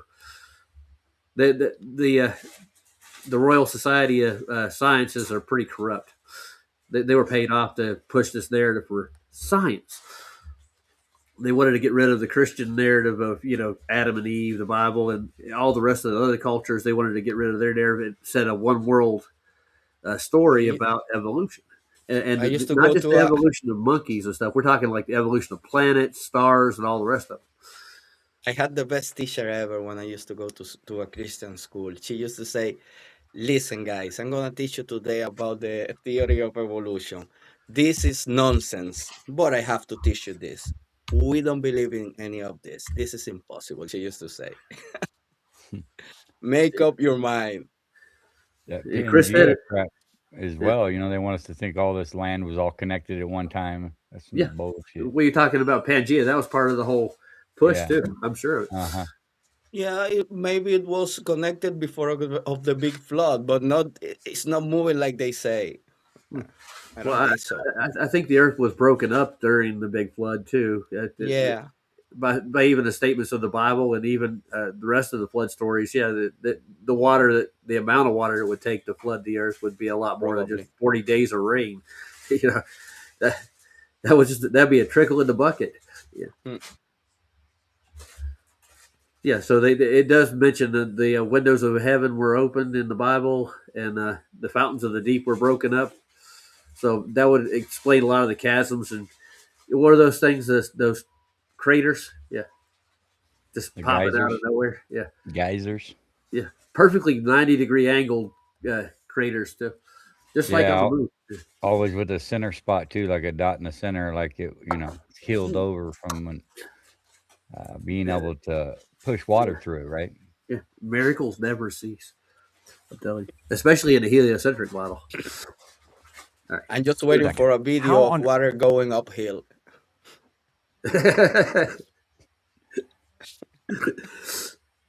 Pray real hard. Yeah.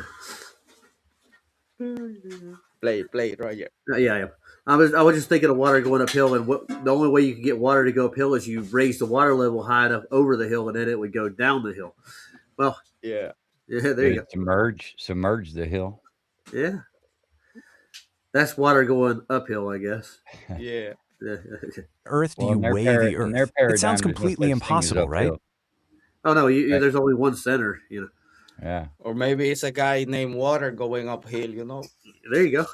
I tell you what, the next baby I have, I'll call it Water. Water Ledwell. What do you think? Agua Ledwell. Oh yeah, we'll go Spanish with it. Gotta have agua. All right, Carbone, we'll play this thing like a riddle.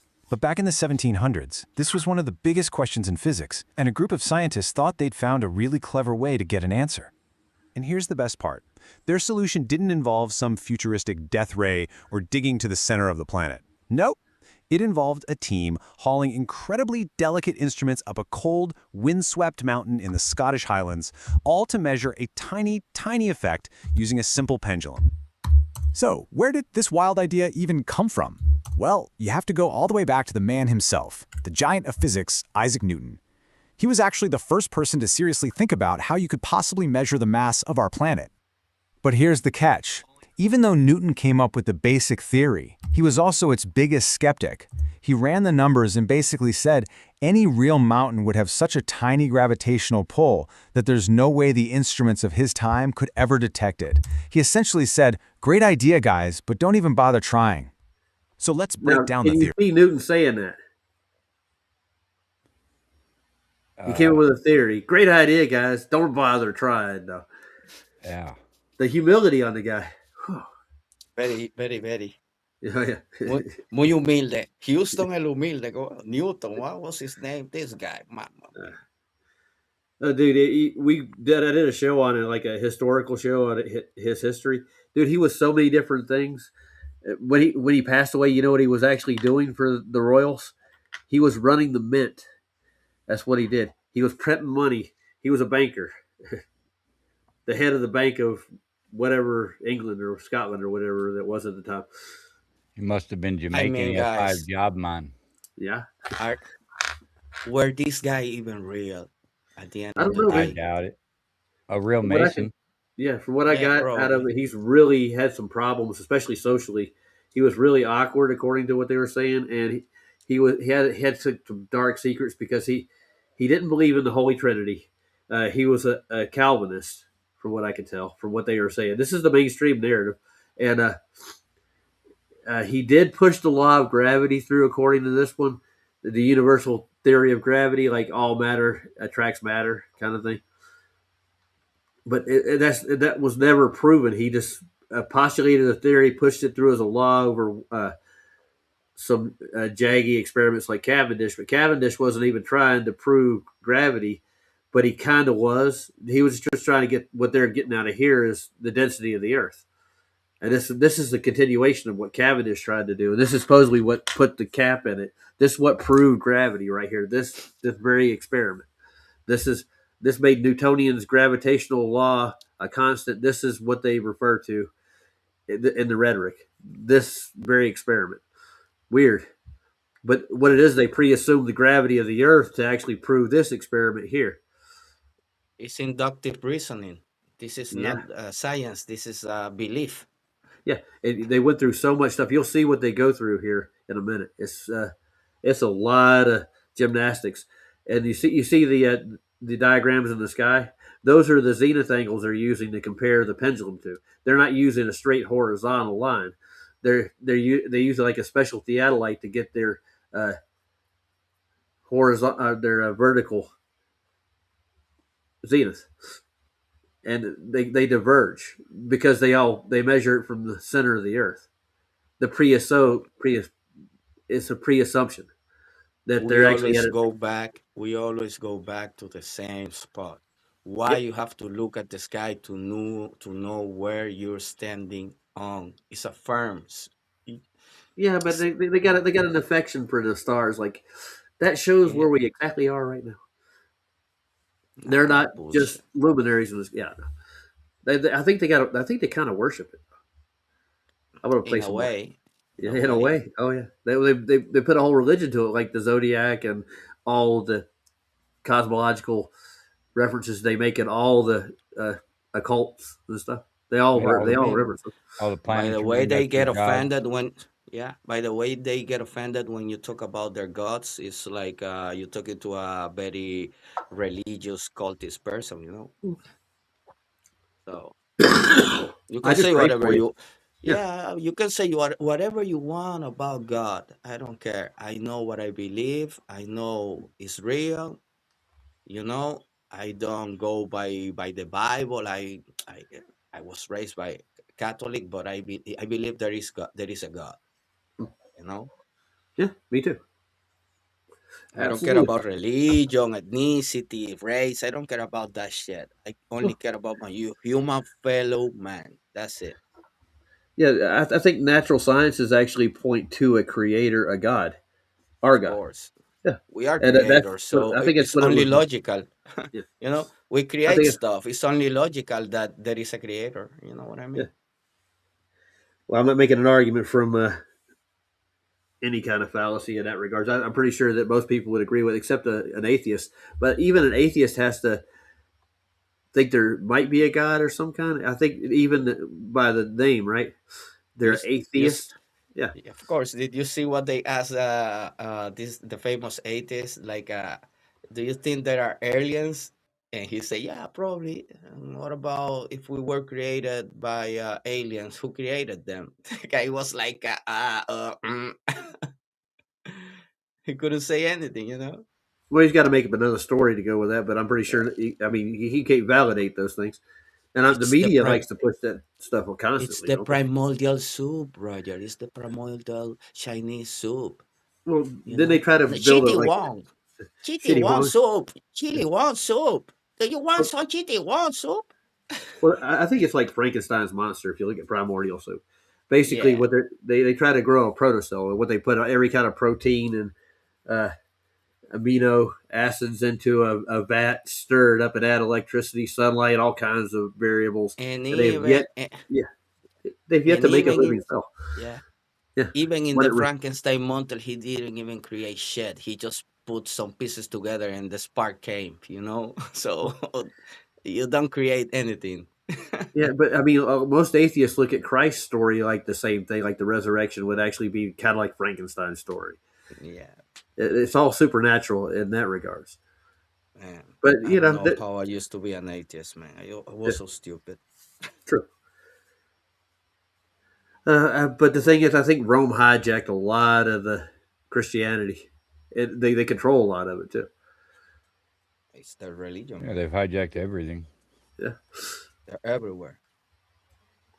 Rome. All right, let's play some more. It's actually pretty elegant. You've got a plumb line, you know, a weight on a string. It hangs perfectly straight down, pointing right to the center of the Earth's gravity. But Newton's big idea was that every Fucking object with dick mass pulls on See, every not all plumb bobs hang to the center of gravity. When you were hanging your plumb bob to build your shed, right? You were thinking that's pointed right at the center of gravity, right? Yeah. My plumb bob is hanging. Yeah. They actually they say that's why there's diverging zenith angles, but I'll show you how they get to the diverging zenith angles here in a minute by actually taking their readings from these stars. They're not completely at your horizon. It's just perspective, right? Flurspective, what do you say? Perspective. Yeah, they don't. They say they take perspective into account now, but when they first got most of the people in the arena, they didn't use perspective. They used autographic view. So they drew out their curvature. You know, like the curve map. You know, over 3 miles or so. That's when you start hitting the curve, depending on your height and altitude. You've worked a curve calculator once or twice. Anybody here? Couple I pulled times. it once, but I don't care about that. No. It's Hey, their posted math. It doesn't prove anything. It doesn't change anything. It's been falsified. Yeah. Yes. Well, QE did that back in 2016. He gave him a worm to bite on too. Refraction. Here's some refraction for you guys. See how that refraction is pulling that horizon up over the horizon? They always keep adding stuff. I wonder they what got they're an gonna excuse for add everything. next. Yeah. Dig that hole. Oh, by the way, guys. By the way, did you see the next psyop which is coming? The Artemis on the 2/6. Really? On They're the gonna do it 26. too? Yeah. All right, nice. This is what they say. I'm holding my breath. 26. Okay. Well, they did that 3 times in the last decade.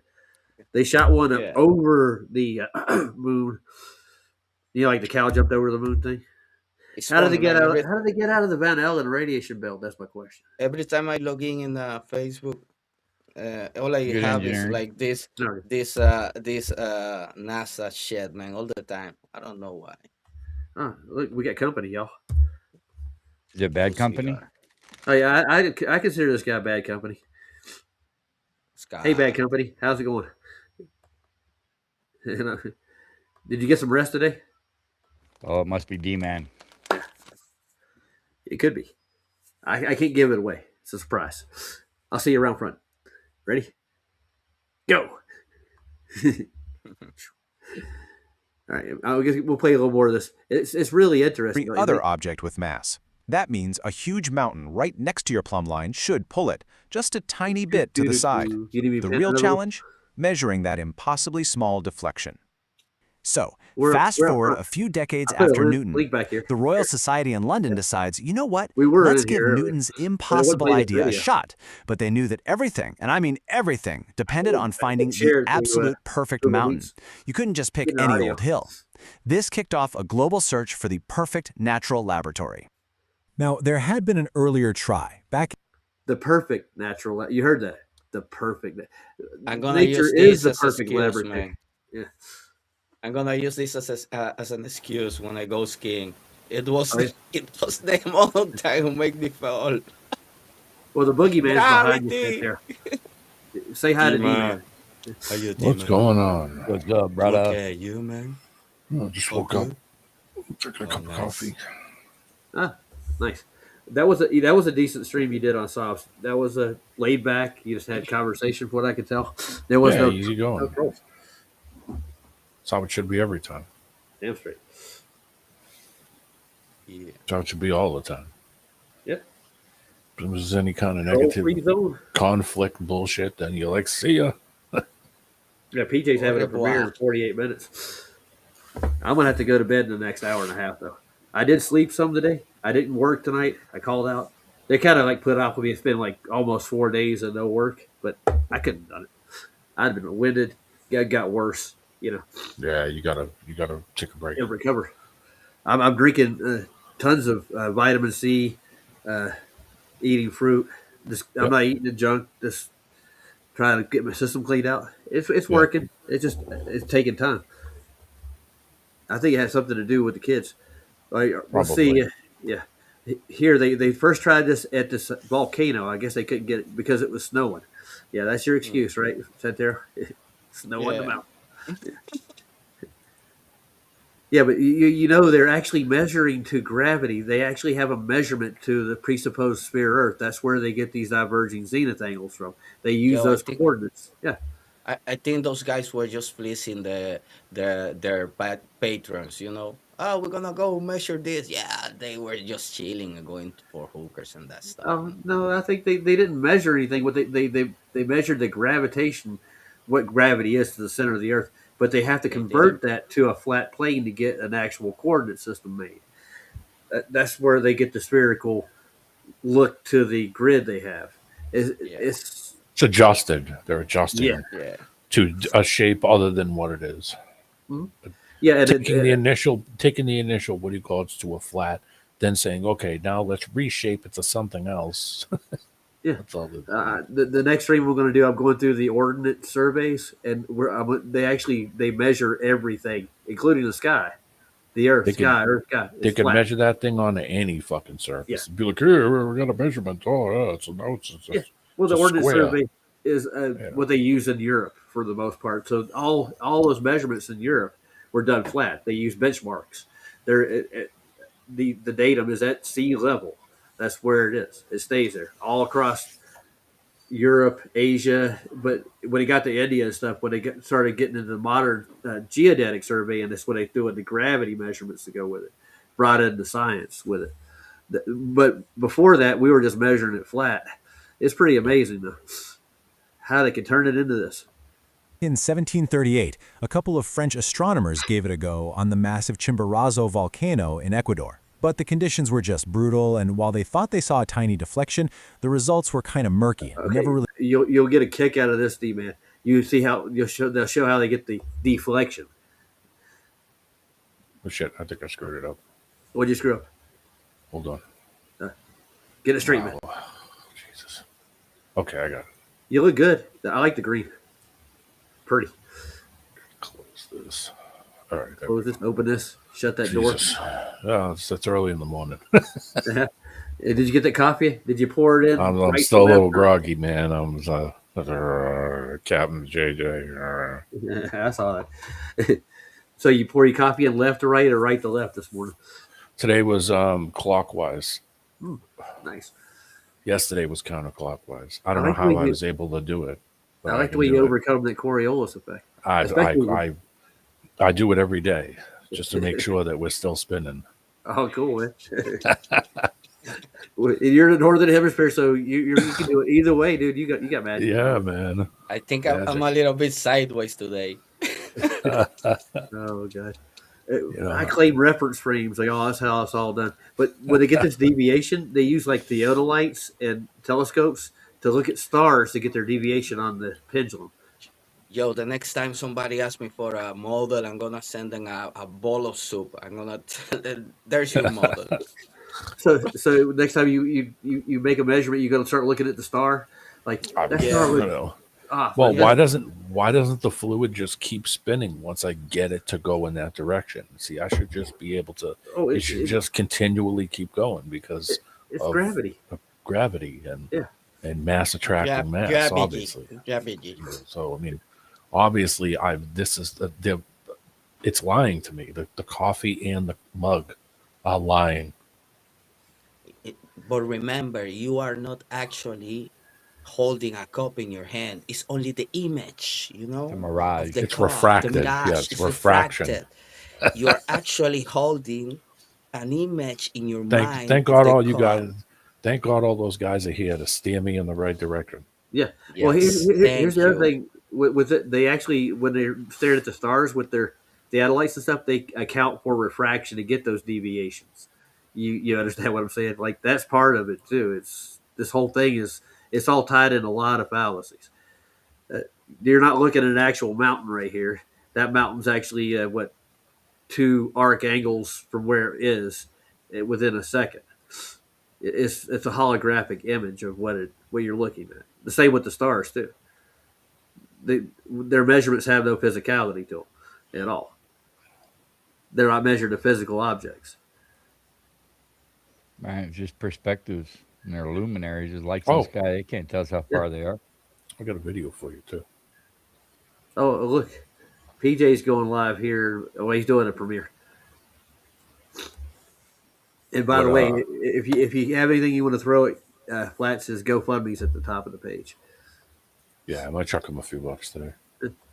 So Yeah, they're kind of hurting for parts right now. yeah, he fucking one of the bearings. I don't know if he spun. Well, he didn't spin a bearing. I think one of the bearings just literally fell apart. Yeah, That car was- if you spin a bearing, you're going to end up doing a lot more machine work. It wrecks the crank. It wrecks the journal on the crank. I've done it. Yeah. Last time I had to pay for a head job and I had to get I had to get the head turned. And Yeah, I rebuilt a 302. it was like $1,700, man. That was a lot of money. I got lucky. My brother knew machinist, so I dropped. I give him the crank, and they just reground it. And when I got new bearings, I just got oversized bearings to compensate for what they took off the crank. You just resurfaced it. It was fine. You didn't have to get the valves done or anything? No. The heads were fine. It was an old. I don't want to derail you, but it was a fuel injected 302 from a car from the 80s, and we basically made a new transmount and used an old transmission on an 80s. Yeah, no, just a regular 302, no fancy Boss one, just a regular 302 out of a totaled Fox body. About it for $300. I like those. Those are nice. Yeah, and threw it in a Torino. Oh, nice. With a lot of adapters and. My Explorer has a 302 in it. Yep. They call it a 5.0, but it's pretty much the same torque. They geared it low, put an all-wheel drive system in it. It works good for what it is. It's just I have a problem with the engineering part of this thing. The way they made this, there's a gasket between the head and the injectors that are all connected. They wear out and they'll bleed oil through them, and it gets into the injectors. They'll start to foul out. It pull it apart. Surprised NASA doesn't make a vehicle line like a make of vehicles. Well, I heard that Owen Benjamin called them out on their engineering with batteries with the Discovery. It's like they made a battery in the late 60s that'll last forever with just solar power. I love NASA. Yeah. What is my 7K? How does solar power get to the Discovery satellite all the time? It's always in the sunlight. That's how it's powering itself, sending back data. No, that's and how is it working with today's technology? Goldilocks zone. Oh yeah. Well, we save that technology because we know we need it later to prove that space is real. Yeah, but we lost the technology to go to the moon because it was very painful, right? Yeah, it was painful to go to the moon. Yeah, I'm sure. Yeah. When you can provide some evidence for it, I'll be willing to look at it. Fantasías Oh, animadas de ayer y hoy wait. presenta. You did say they're going back in 2026, right? Yeah, they going back. That's what they say. I left a comment because they were saying like a whole month of preparation in the simulation. I was saying a whole month of filming, right? Yes, in a pool. Yeah, I was wondering why they never accused India of stealing the telemetry data. Oh yeah, how did they get there without the telemetry data? That's what I got. Right. They had to have. They have to be the ones that stole it. Well, Russia's always had it, though. Have you known that?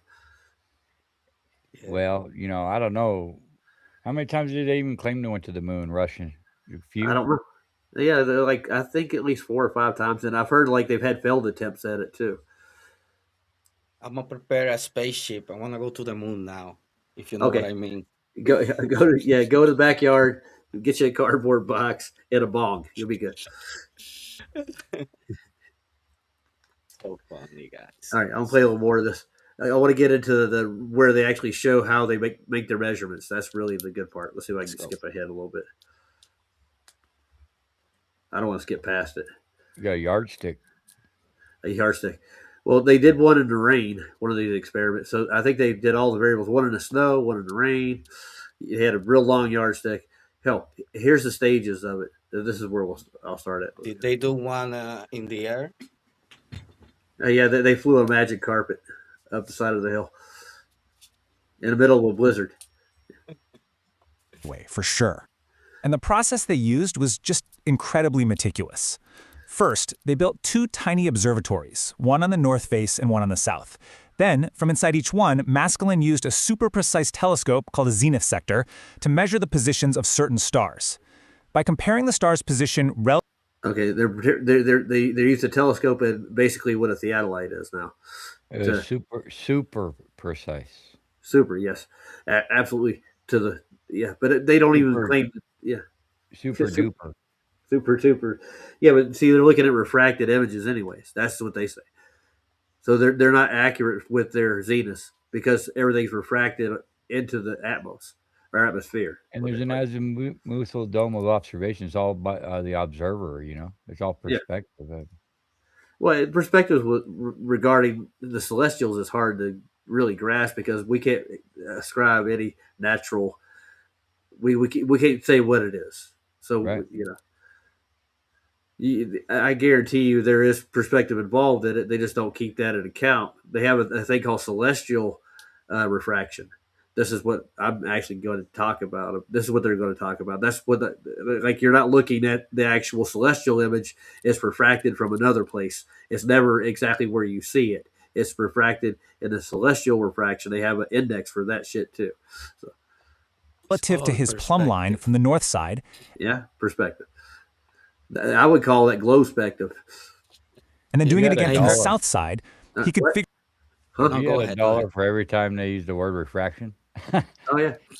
Well, there's a refractive index to everything, but they claim that everything's not subject to a medium in the vacuum of space. Yeah, cool story. Yeah, that's how the light from 93 million miles gets to here. Yeah, that's how the impossible happens. Yeah, but then you'll get Brenda like, well, space isn't a complete vacuum. Like, oh, thank you. Yeah, where nothing exists, but everything is possible. Yeah, it's the fantasy land. Yeah. I think Eric Bay coined it like this. It's like the pseudo beyond space. Yeah. Imagination land, I told you guys. Well, I'm pretty sure your death awaits there. If you look at all their descriptions of all the so-called planets, they're uninhabitable completely. And they're trying to get to one that's completely uninhabitable now. Why would you do that? I don't know. They want to terraform it. I mean, how they going to do it? They're going to explode some hydrogen shed, and then it's going to start raining, and life is going to start? Come on, well, they're going to ship a small biosphere and a whole bunch of water, and then they'll work agriculture in slowly over time. They'll figure out the days and the nights on the large sphere called Mars, and then soon it'll be Earth, and it'll take the Earth's place in the Goldilocks zone. Sign me in. I want to go. I hope they have a bathroom at least, you know? No, they don't. Oh, shit. You got to use a diaper. dispensary? Till you get shit. there. Then you'll have to build a latrine. Well, And I'm it- going to take the chance. All about the science, guys. I trust science. And you don't mind drinking your own piss for like a year, right? You Well, good with that? if it's there, what there is, what if they do it, you know? Huh? Just go watch Bart Sombrell You at least get to mix your piss with Tang. Maybe that's why they made Tang. Right. That, dilute the piss a little. Oh yeah, maybe Tang will cure my cold too. I should go buy some. Yeah. Man, Tang, refreshing in the summer. It's chock full of vitamin C. Figure out the total deflection. And he didn't do it just once. He did hundreds of observations to make sure he was right. And after all that painstaking work, in the wind and the rain, this is what he found. A total deflection of 11.6 arc seconds. To give you some perspective, a full circle has 360 degrees, each degree has 60 arc minutes, and each arc minute has 60 arc seconds. So we're talking about a ridiculously small angle. Measuring that at all was a massive achievement. Okay, but measuring... Now here's my big question. Where's their work published at? I want to see it. I mean, 11.6. Well, they said they achieved it. Isn't that a number? That's arc seconds. If you look at a theodolite, that's what they're using, arc seconds. 11 times 6. Come on, guys. But even in their model, their arc seconds are actually done with refraction on both of those levels. So that star is not actually where it is. That zenith is not exactly where it should be. It's an imaginary place where it used to be. They can't get an exact. You get what I'm saying? Yeah, you can't pinpoint this shit. Yeah, you don't have it. And this is what Space Audits is doing. They're actually going through and they're showing this on a flat Earth where the actual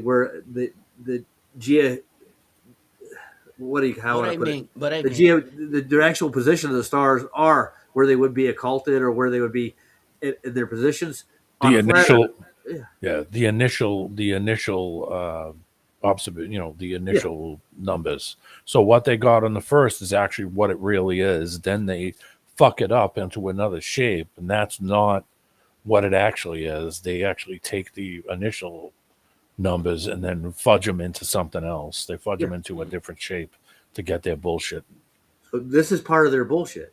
Yeah, it really I know what is. you're talking about. Yeah.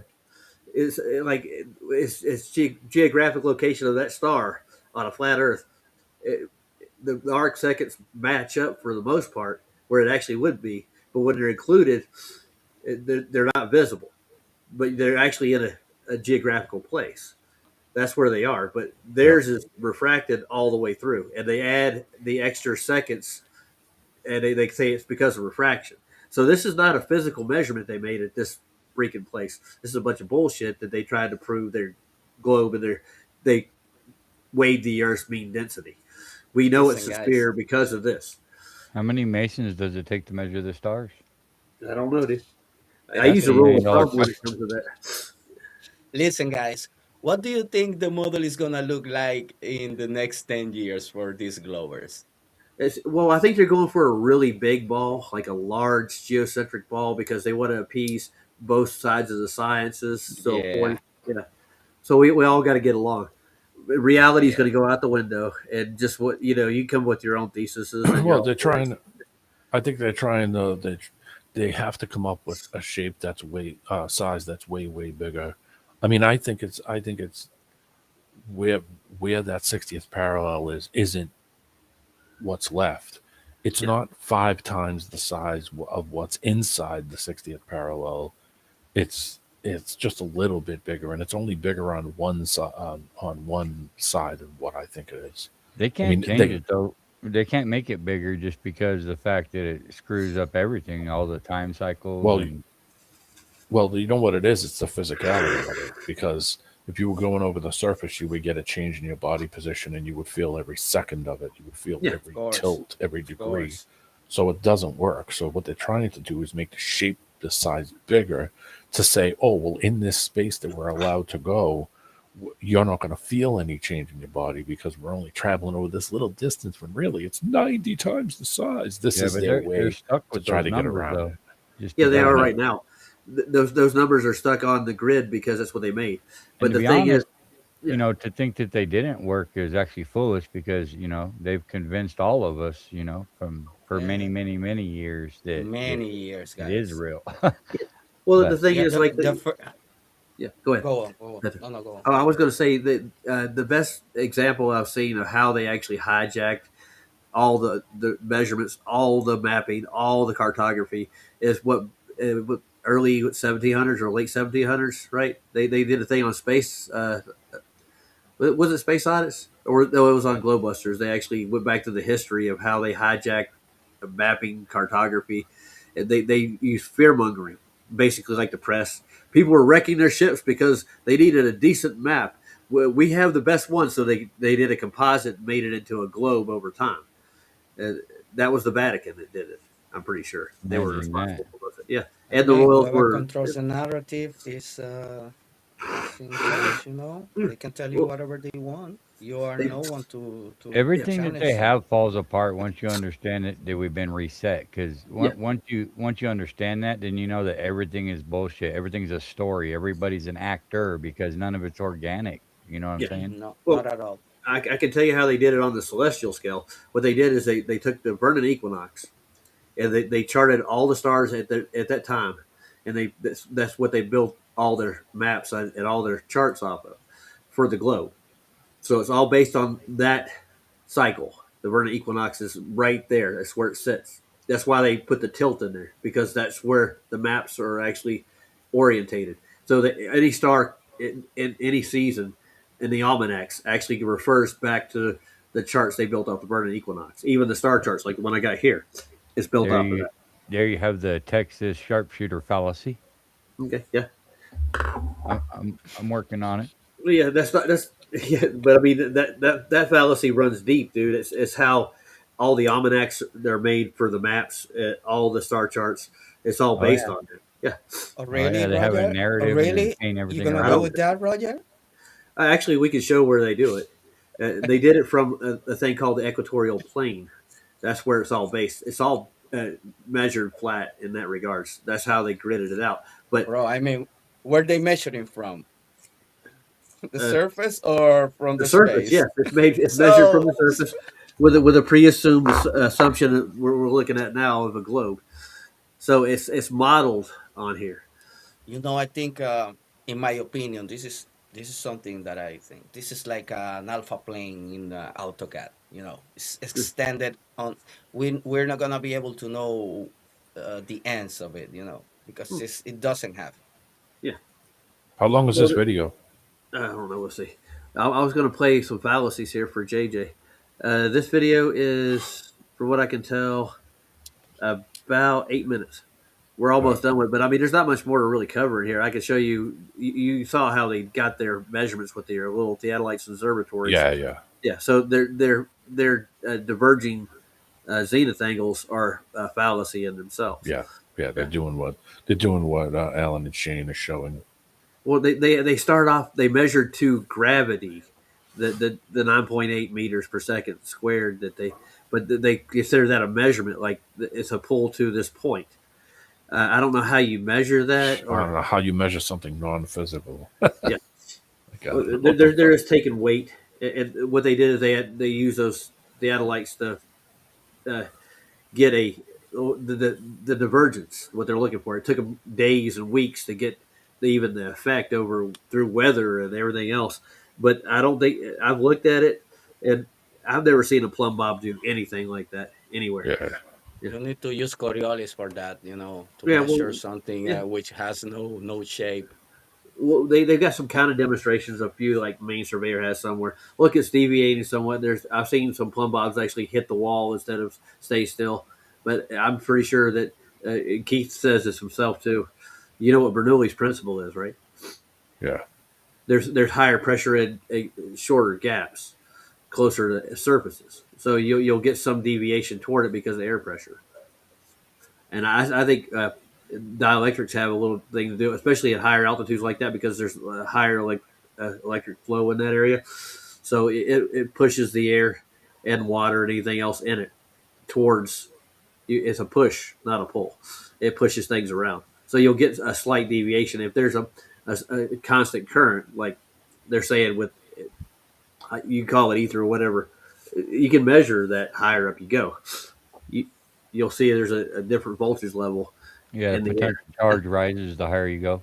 Yeah, so that would have something to do with it. And I got this from Luca today. Like, I'm sure they accounted for all that. Yeah, I'm pretty sure they did. Yeah. So that's like they didn't. There's so many variables in this, and they say they got a modern version of it. I've seen it, but they use it in a contained system, and they use basically a Cavendish kind of thing. I don't think anybody's taken a pendulum up on the mountain in a long time. I'm gonna stop sharing this thing. Well, JJ, you want to go through your fallacies right quick? It's all good, man. You could do whatever you want, man. We could do some other time. No, yeah. Well, I'm going to be doing a stream. How many hours? Yeah, I got another. I want to go through ordinate the surveys and stuff and show how they're actually measured and how they do conversions. I threw one in the back I found today. That's a real good one.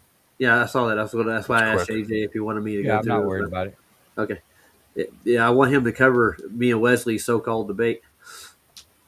We're going to JJ. Yeah, I know. I want him to call out the fallacies in it. We need a good mod, someone tough. Yeah, Flats is going to mod for me. I don't know why Wesley agreed to Flats modding because he has somewhat of a bias. But I mean, Wesley is lost since the beginning of the debate. You just want to spend some time with him. Tell the truth, Roger. No, not really. We know he's not gonna show anything new. So he's not gonna bring any shit. It's gonna be the same fallacies. It's gonna be a lot of fantasy shit. Yeah, all his bullshit. I am on a forensic whatever he is. Come on. I'll show you the email he sent me with the list. He wanted to start off with Newton's theory of gravitation and Einstein's, which I told him earlier that he conceded on Newton's theory because that's been replaced by Einstein. So I said, we'll stick with Einstein's. And then I told him he's got to provide an experiment to prove relativity, special relativity. That's what we're going to go to. You know what I find funny? Sorry, Roger, to cut you off, man. No, you didn't. Guys, you know what I find funny? For people who say that they don't believe in the Bible and because it's not the Word of God, they really believe in a lot of books. You know what I mean? They really trust in other men, but they don't trust the book that was inspired by God. Come on, guys. You have your own gods. Just say it. Yeah, they do. They have their own heroes, too, and their own demons. Yeah. In the same process. All right, so we'll see. This looks like I've seen this one before, D-Man. I think I have. This is the first time I've clicked on BitChute and did get a commercial right off the bat, too. Nice. I don't know. They're thinking of me. It's too bad. Can you live stream to BitChute? I don't think so. No, I don't think so. Well, actually, I don't know. You might be able to, but I think you have to like get an account kind of thing, like a YouTube kind of. Yeah, well, I had to get YouTube. I've never seen anybody stream live from BitChute. You can upload your lives on there, but I don't think it's a live platform. I don't know. I've never looked. Yeah, neither have I. I think Odyssey used to do that, didn't they? Live stream or no? Yeah, Odyssey definitely did. Yeah, it was a good platform at one point in time. What happened to that? That's because we're all desperate for new platforms because, because these ones suck. Yeah, exactly. They were all being censored, and it's just another wing is all it is. I think PJ's premiering right now, too. Hold on. I thought this one was good just because it gives you a really simple explanation for what you're seeing. I thought it kind of explains it in a simple way that's short and sweet. Doesn't have a lot of fluff. Wasn't too bad either. I don't know if you guys remember that one. Yeah, I remember D-Live. Yeah. Okay. Salty Cracker was going to D-Live and Odyssey and all that shit. Yeah. I like Salty Cracker. I'm gonna go over and watch PJ's premiere in a second. I think he's already coming on. I don't know what he's premiering. He just posted it. I don't know why I'm even up this late. I slept half the day though. Yeah.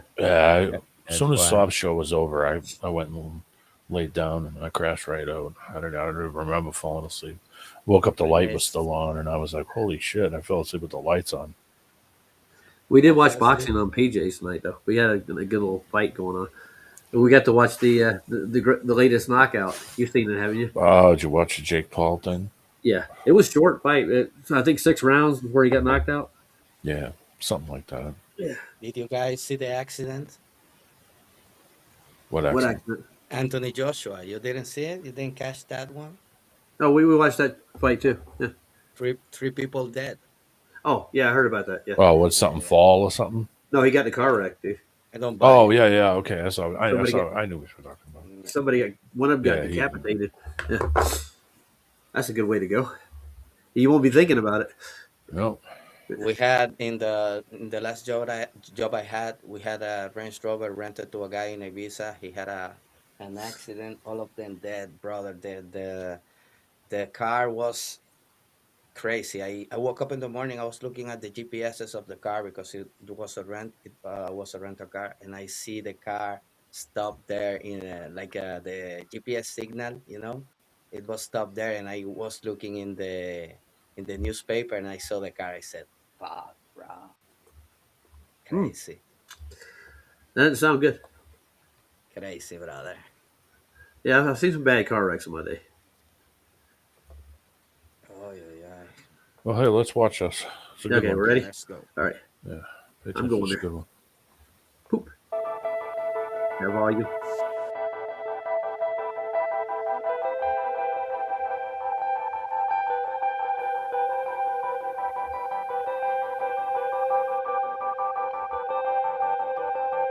The Earth. Is it really just a big ball floating in space? Spinning on its axis at 1,000 miles per hour? Hurtling around the sun at 67,000 miles per hour? Whizzing through the Milky Way at a milk-curdling speed of over 500,000 miles per hour? And warp driving through the heaven at over 500 million miles per hour? And what about the sun? Is it really 93 million miles away and close to 1 million miles in diameter, with a circumference of nearly 3 million miles? And it's constantly illuminating half of our entire Earth's surface with the rotation of the Earth, creating our 24-hour days, our night days? Or, shh, the Earth is flat.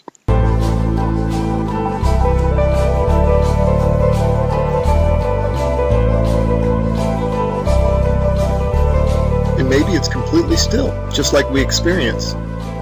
And maybe the sun isn't big, but is very small and very close, and not illuminating the Earth from 93 million miles, but is illuminating locally. Hold on, I recognize that voice. Is that Pete Brain? Lucilian or whatever the guy's name is? No, it's Pete Brain. Right. Yeah. Oh. You should go watch the Pete Brain videos, JJ, if you haven't. Just go to his channel. It's just spelled P-brain. It's hard, you'll get him. But he just deals with more of the physical part than He's good. Cosmology, I say. Maybe everything, the sun, moon, and stars, are not far away, but are circling overhead relatively close. In this video, we're going to explore the latter option, and at the end, we're going to reveal startling evidence through the use of time-lapse photography that the sun cannot possibly be 93 million miles away, but is in fact very close and is illuminating locally as it traverses our flat Earth. Oh man, and watch how this sun comes at you. Boom. I mean, come on. It looked like a sunrise, didn't it? Nah. And that's all perspective. If you look at jet trails, Google Images, you'll see them. They start out low at the horizon. They come up overhead. Look at that thing. They come up overhead, and then they go down to the horizon. Perfectly explains what the sun would do. Here it is going overhead. I love time lapse. And look at this. You can't go out and look at the sun. You can't see this stuff, except that it's on, time lapse like this. It's incredible. Now watch this thing. It's sweeping. The sun over flat Earth is doing a big circle, right? Look at this thing. See it sweeping to the right. It's like a lefty bowler. Just toss that down the alley, and there it goes, hooking into the pocket.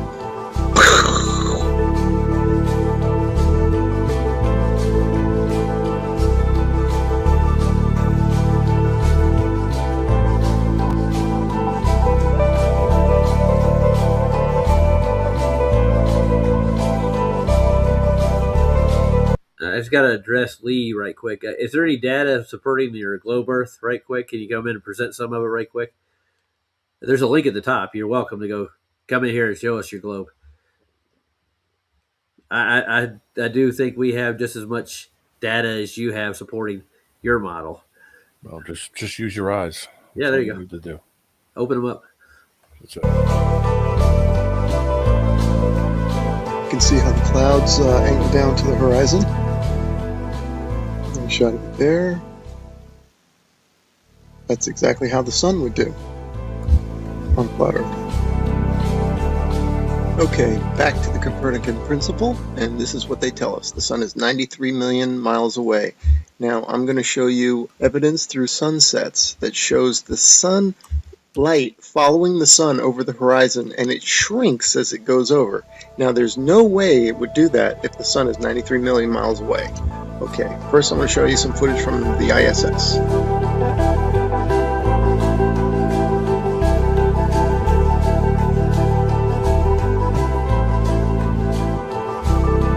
Okay, now watch this animation. Watch this sunset. Now this is exactly, if they came to me and said, do an animation, this is how I would do it. If the sun were 93 million miles away. Just like that. Have the whole horizon fade evenly. But that's not what we see.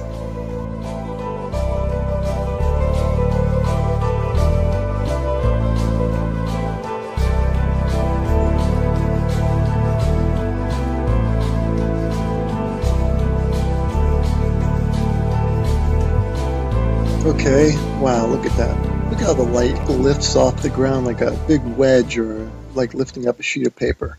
That's incredible footage. Definitely the light's following the sun, right? Okay, next I'm going to show you how a sun that is circling over the Earth, that creates the horizontal aspect of the sun. If you combine that with perspective, which creates the up and down of the sun, the rising and the setting, you get the 23.5 degree tilt that they talk about. It's nothing but perspective and the circling sun.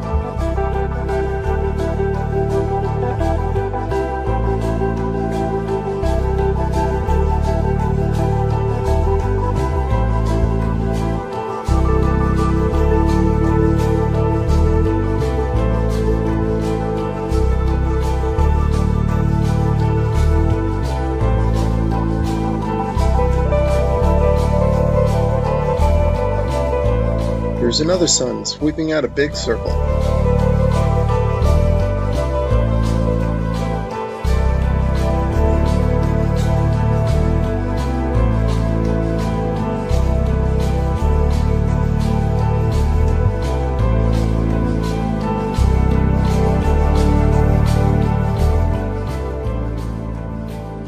Okay, here's a phenomenon that you might be wondering, how in the heck do you explain this on a flat Earth?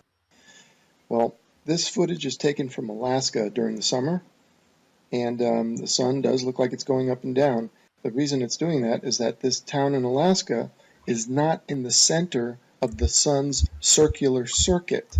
In other words, the sun is making a big circle, and the town is not in the center of that circle. So the sun will be closer and further from the viewer with the camera. That will cause it to go higher and lower, and also maybe even bigger and smaller.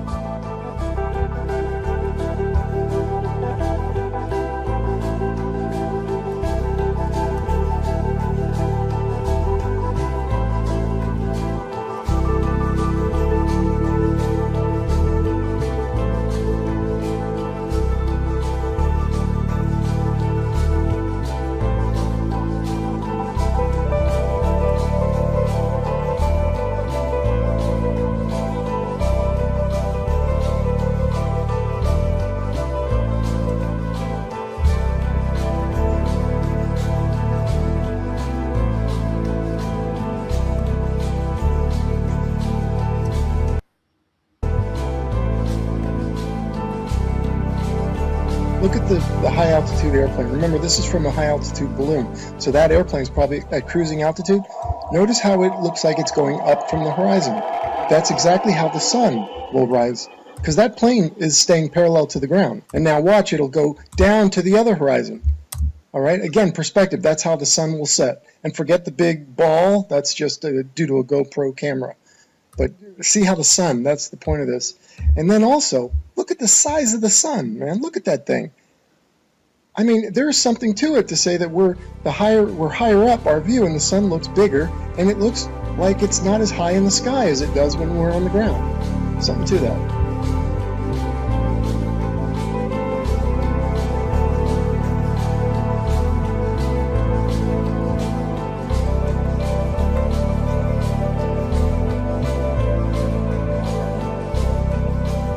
Let's explore this notion a bit further, that the sun looks bigger when filmed from higher up. The next 3 slides, I'm going to do a comparison, a side by side. The one on the left, the camera's above the clouds. The camera on the right is ground level. So what did he vary in that scenario?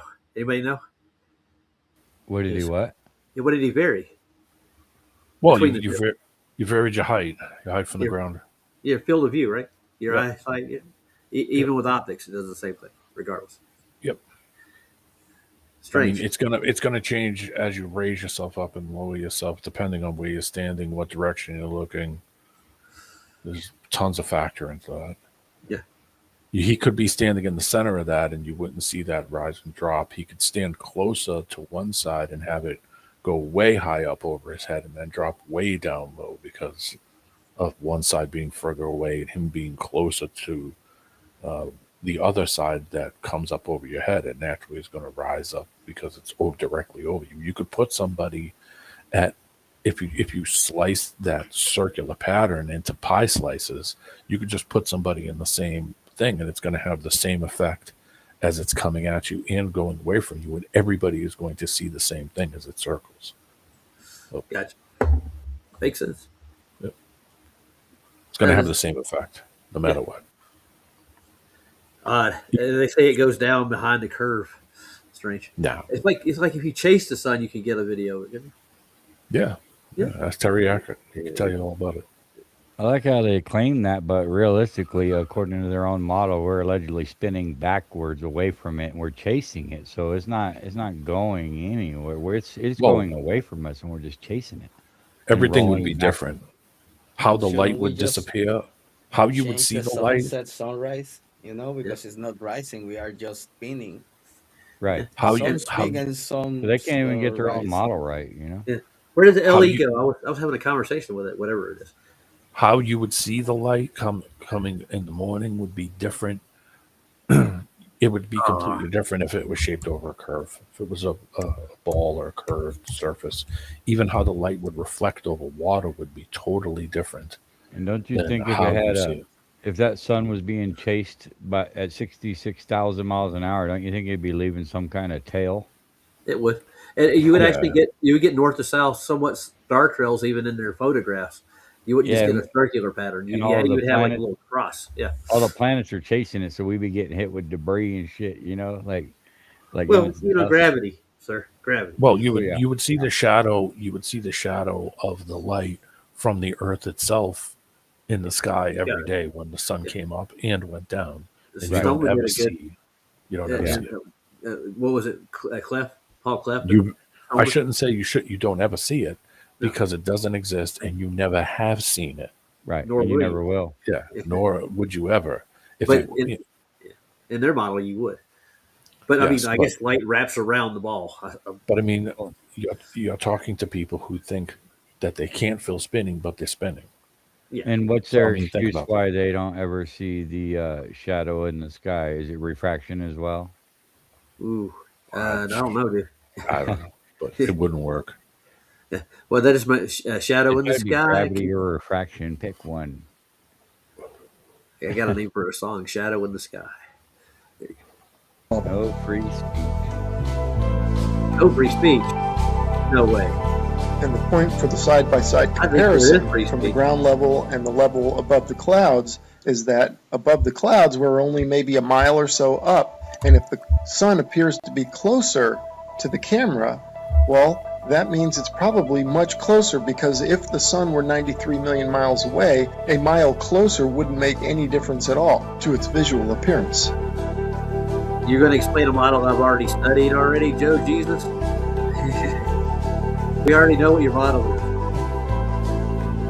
Full explanation. There's no real proof.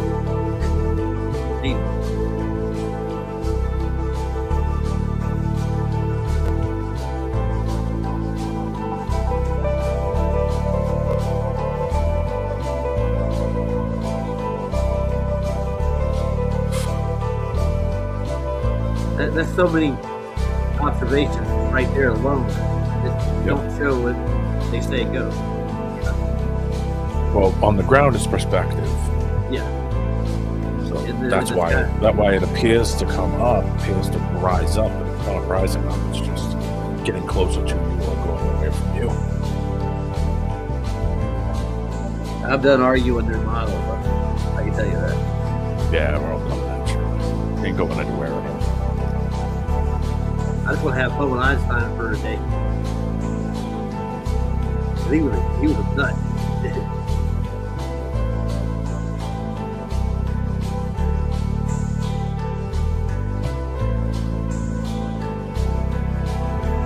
And it says apex right here, isn't it? So it will appear higher in your vision. But that's the curve. Where?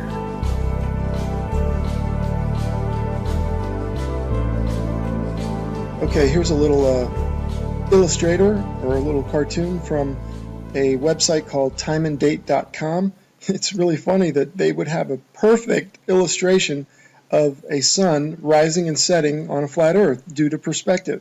You'll notice that it rises from below the horizon and sets below the horizon. Now you might be saying, well, how's that possible? I can see now you're saying that it rises and lowers due to perspective, but how does it disappear below the horizon? Well, I got a theory about that. Because of the fact that all parallel lines and planes converge at your eye level horizon, this is according to the perspective. I'm not making this up. If in fact, and they do, they converge at your eye level horizon visually, then it makes sense that after that point, they diverge, meaning they then separate. So the sun would continue on a downward track. As you can see from my illustration here, the lines would go to your horizon, and then afterwards, they would spread out and separate, kind of like a starburst. And the starburst being at your horizon, at your focal point.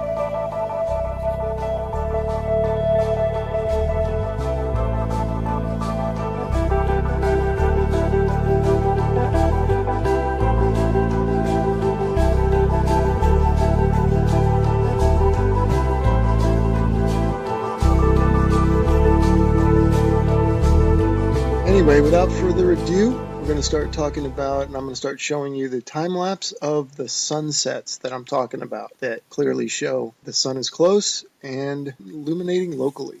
Here we go. All right, and here are a couple of time-lapse sunsets, and just like the sunrises at the beginning of this video where you could see the sun coming at you, not maintaining any 93 million mile distance, here you can also see the sun moving away, and it's clearly not due to the rotation of the Earth and a sun that's maintaining 93 million miles away, but the sun is moving over the Earth and moving away from you.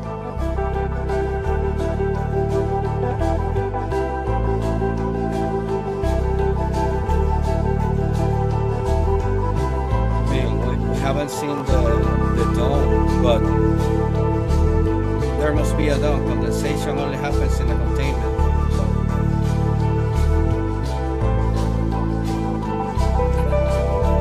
Good point that there. But, I mean, I don't think anybody can physically touch it.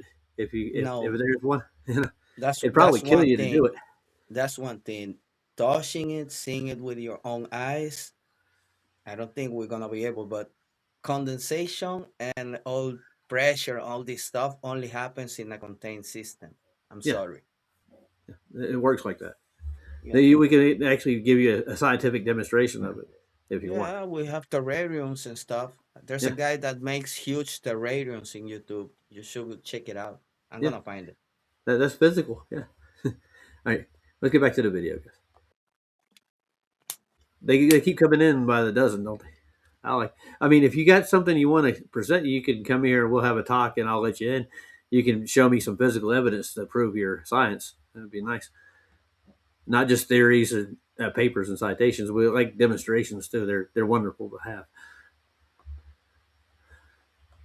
have. Don't you agree? I do too.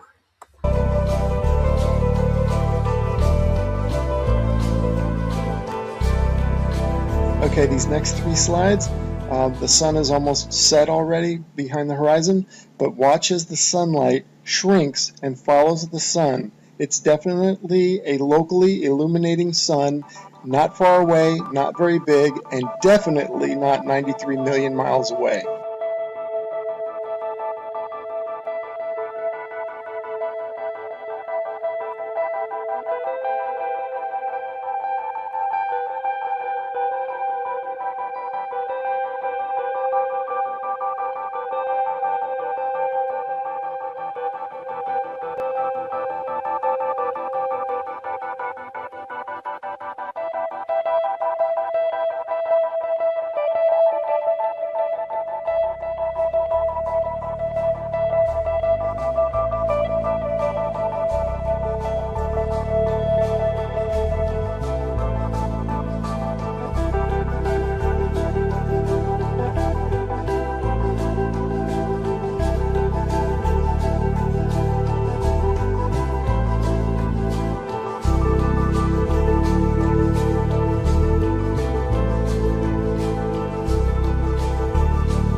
Okay, remember this video from the beginning of the video? I showed you this one and how it's circling over the Earth, and watch it sweep to the right like a bowler bowling it in there for a strike.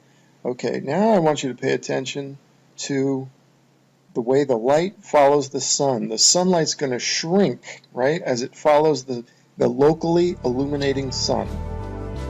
Now watch this. See it shrinking, following the sun? You do not get that if the sun is 93 million miles away. The entire horizon should fade evenly, just like this supposed shot taken from space of the Earth. You can clearly see the way they depict it. They depict the demarcation between day and night, or light and dark, as a long straight line. And you can see the long straight line moving as one solid piece. That means that the sunset should all fade, the entire horizon should fade evenly. But that's not what we observe, as we will see and as we've seen in the footage so far. The sunlight shrinks and follows the sun over the horizon. Can you stop for a second? So these time-lapse sunsets are definitely the nail in the coffin for heliocentrism. I got you. But this particular one here, shot from above the... Now what are you going to say? The fix to this, to find out, as the light shrinks, notice how it's circular. Even as the light shrinks, it doesn't shrink evenly across the surface. It shrinks down into a circle as you see it pull down. The test that I think in my mind when I see that is that where you are, you get on the same angle that I am looking at the sun, so you can see the trajectory of where it's going. Put people at different angles to see where the light shrinks down, the angle of where that shrinks down, so you can see the path that it's taking from, dependent on where you're looking. So that way you can figure out the path that it's doing, and you can see it shrink. Like on that one, it was shrinking to the right. On the other one, it was shrinking more straight down. So you can tell where they were standing from the angle as the sun went over them and was going down, the path it's going. Yeah. Because you wouldn't even have to see the sun to figure out the angle that it's actually going at, the direction it's moving at, because you can see how it shrinks down. It does that. That light starts to collapse down. You can see the angle and you could figure out, okay, it's going that direction. The light is the path that it's going is to the right. Somebody else could be standing, 1,000 miles away and be looking at the same thing as it rises up and goes down to see what angle it comes back down. You could figure that out pretty easily. Yeah. That was I've heard people try to do this before. You have to get certain locations, right? You got to get certain elevations. Yeah, obviously. I mean, it's easy enough to figure this stuff out just by looking at what time the sun sets. It rises and sets. And I mean, I did that when they were doing that fucking Antarctic bullshit, and the sun did its normal fucking circuit that it always does. Because the same day that shit was happening, I was looking almost half or 3/4 of the day and seeing the pattern of where the sun was rising, and the sun was still doing its circuit. So I knew that they were full of shit. I knew it. I said, here, I'm going to go look and find out where the fucking sun's rising. Yeah. And the sun did its normal shit that it always does. Didn't do anything different. It didn't go down to them and then do circles, and not come up on the complete opposite end of their globe, which was bullshit, because we never would have saw the sun if it was just spinning at the bottom of it. It would have been obscured by the land itself, the mass itself. Even at the angle, at the distance too, they're saying it's parallel light coming from that far away. I know what they predict, how they predict it. That's why they put it so far away. But it's not. It's a local one. Light doesn't travel like that, but their model changes on. Hey, Joe, if you got a prediction, what are you saying about these observations we're making here? How do you predict this? It doesn't work on your model. What we're showing now. No, it only works over a flat or a topographical plane. Yeah, as it does its circuit. Right? That circuit's never going to change for the entire existence of your life, and you've never seen it any different than what you've just seen in that video and what you see with your eyes every day till the day you die. It ain't changing. Yep. So yeah, I love to see your model one day. I've heard a lot about it, and it's all its predictions. It's just that I never have seen it. So one day maybe I'll look at it. But I mean, I know how you explain the phenomenon to a point, but you had to add a lot of factors to make it work. Which you back off of when we put you to it. They do it on Space Audits to all you guys like Jesse Pat the Light. He comes in there, he'll make excuses about what he claimed last time, and he'll back off. Your predictions aren't that bulletproof. I promise you right now, bro. The only way they can do this model work is on paper. They can make it work in the physical world.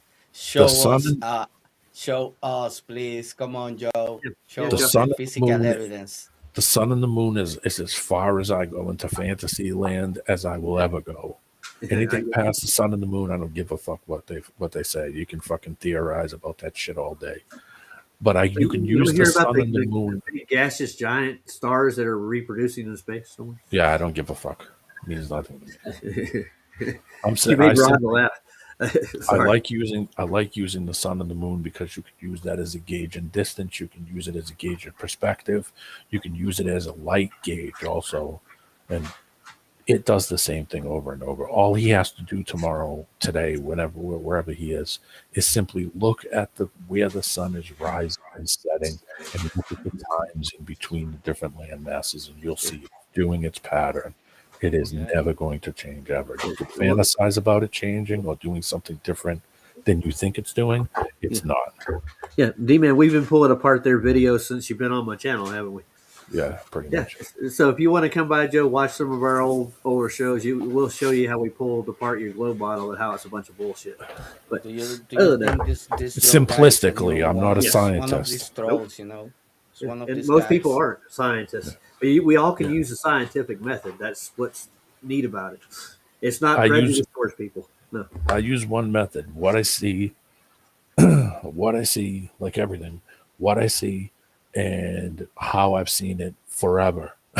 That's there you how go. I've seen it. Seems like it works, doesn't it? It works fucking great. I'm still here 53 years later. Yeah. Los sentidos. You know what's fun, right, guys? Is the word sun is soul. It's crazy, brother. It's I got a video on my feed the other day, Santero. What if the Earth would have stopped moving today? If all motion can't, what would happen? Like, oh my God. It's never. That's what that's all about, dude. It's like, what would happen if we all stopped and we died right now, like in a horrible crash? No, it's all fear mongering, dude. It's never moved. You've never felt it move. If you've been in an earthquake, that's the only time you'll feel it move.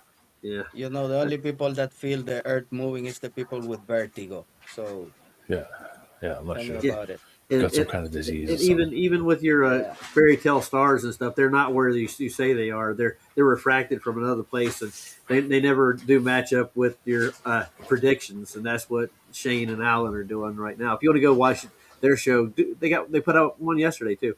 The whole year in synopsis. If you want to go look at it, they break it down for you.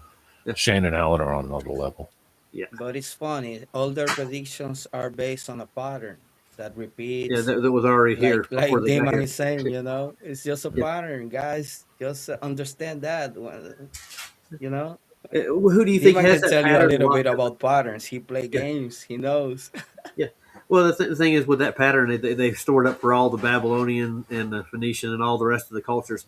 They got it locked in a vault. They're the only ones with the access to it. So that we made a prediction. They already have the pattern for the last 1,000 years. Of course. Yeah. Well, that was our prediction. Like, sure it was. You didn't get it from all the data you gathered up for thousands of years before.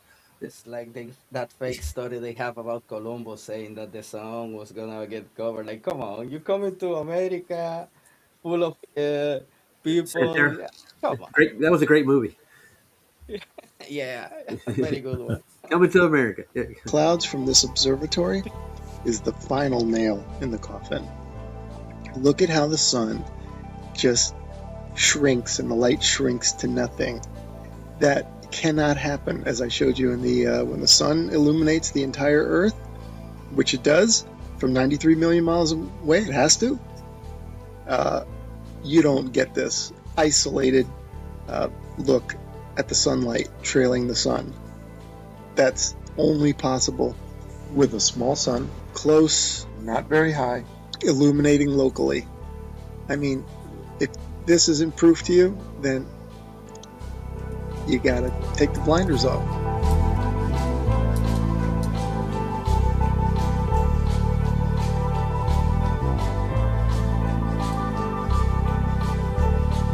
See how you can see the crown of the light come in on itself?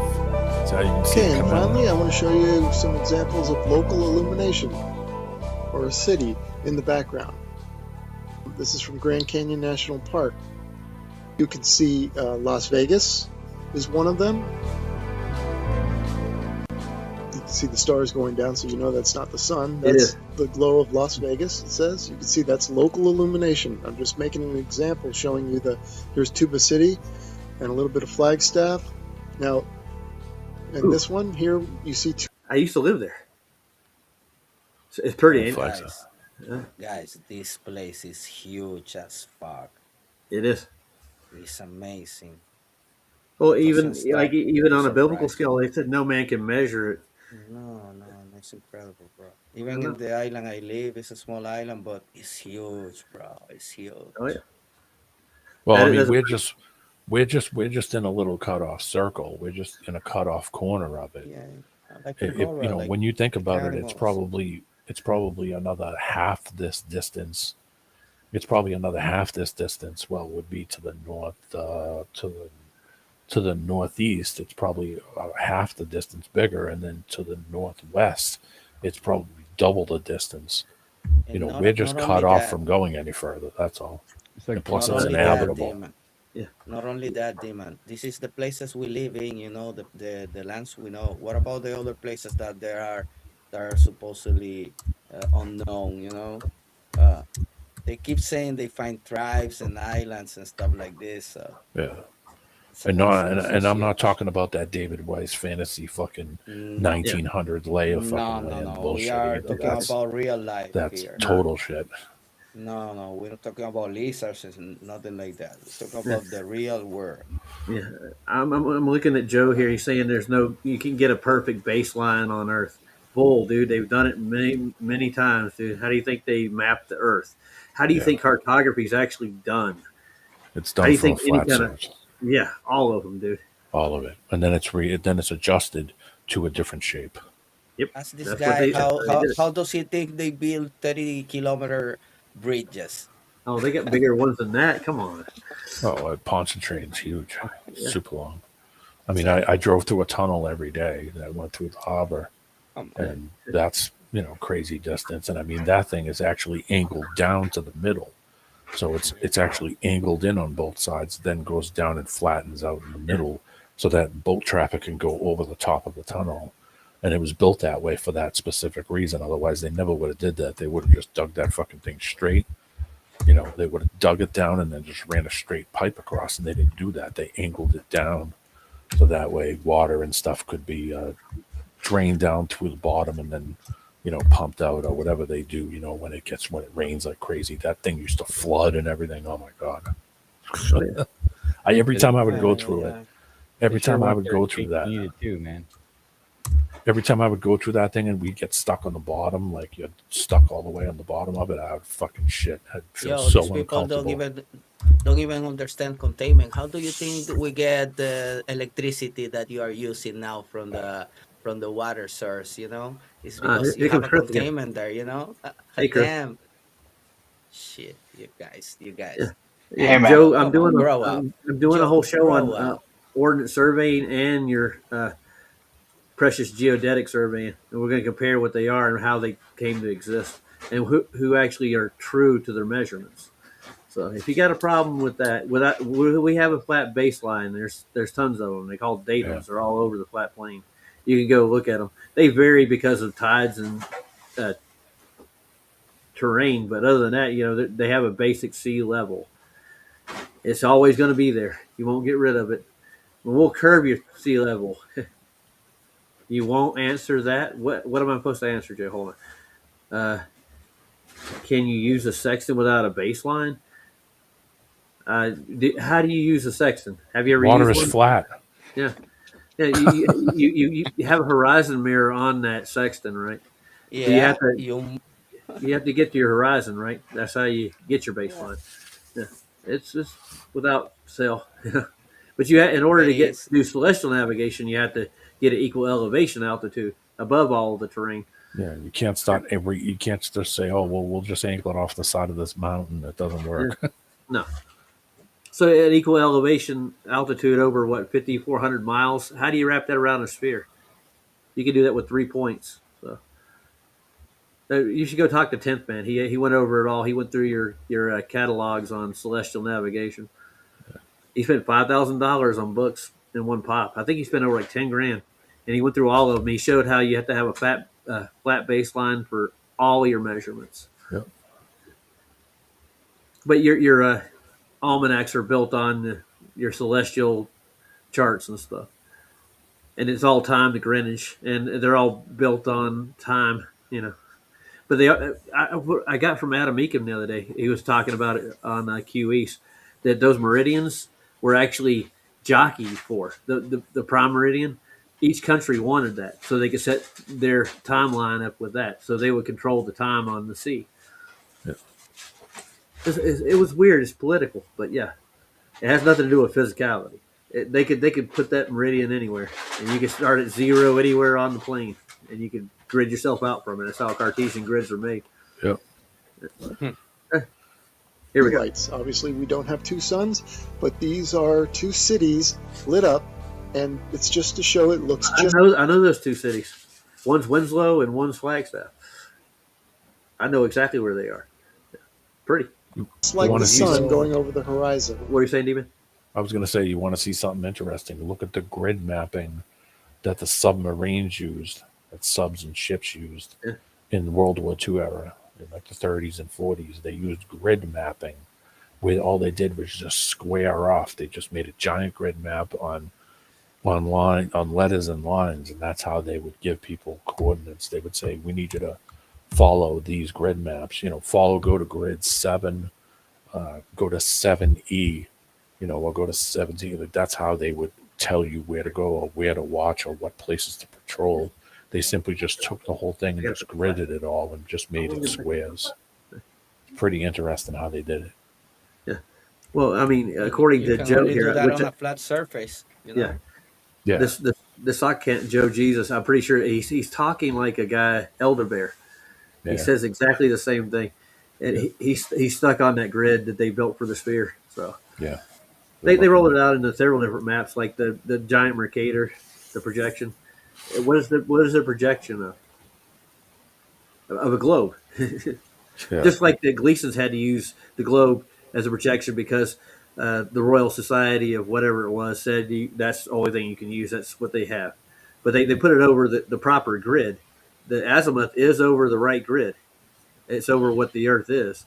It's just it's distorted in the south because it's tapered in like a ball, so they had to press it out. So it's distorted.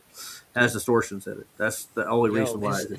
It's funny. It's funny how these people can always try to switch the argument, trying to say like we're saying that it's perfectly flat or whatever. Yet they can say that it's a sphere, and in my opinion, I don't know, Diman, if you can back me up with this, is that a sphere is perfectly, it must be perfect.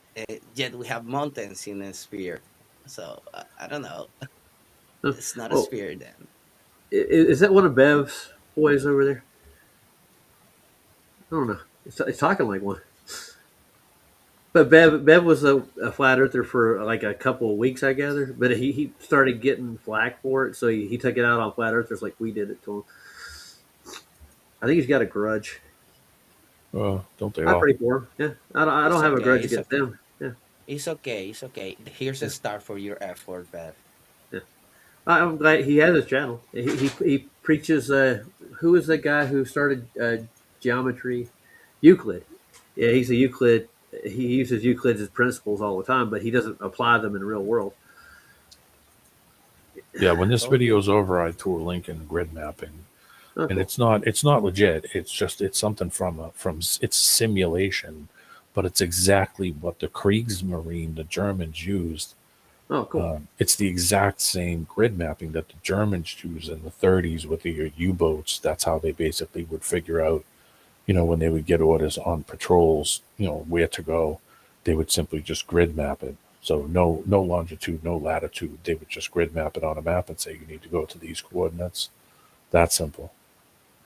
It's interesting when you look at it. They just simply squared off everything and just said, okay, that's a grid. This thing's only going to show us the horizon next across the globe, what it's supposed to be. Yeah. It's pretty much what you... let's play it out right quick. PJ is doing a premiere. The entire horizon would fade evenly, and the entire horizon would fade at the same time. Not what we doesn't do.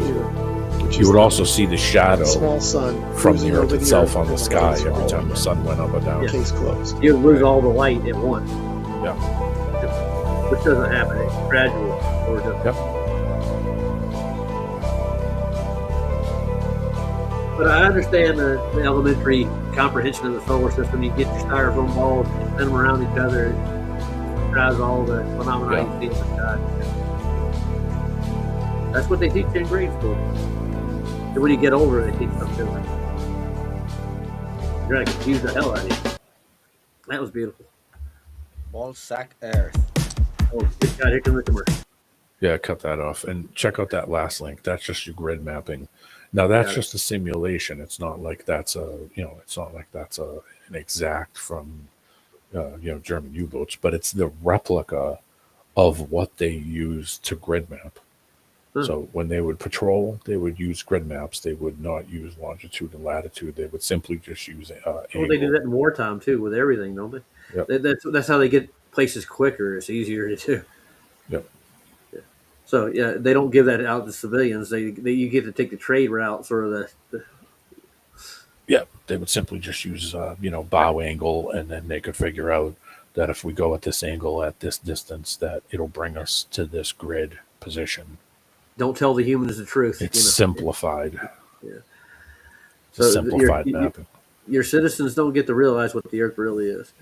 Yeah. No. The truth is not for us.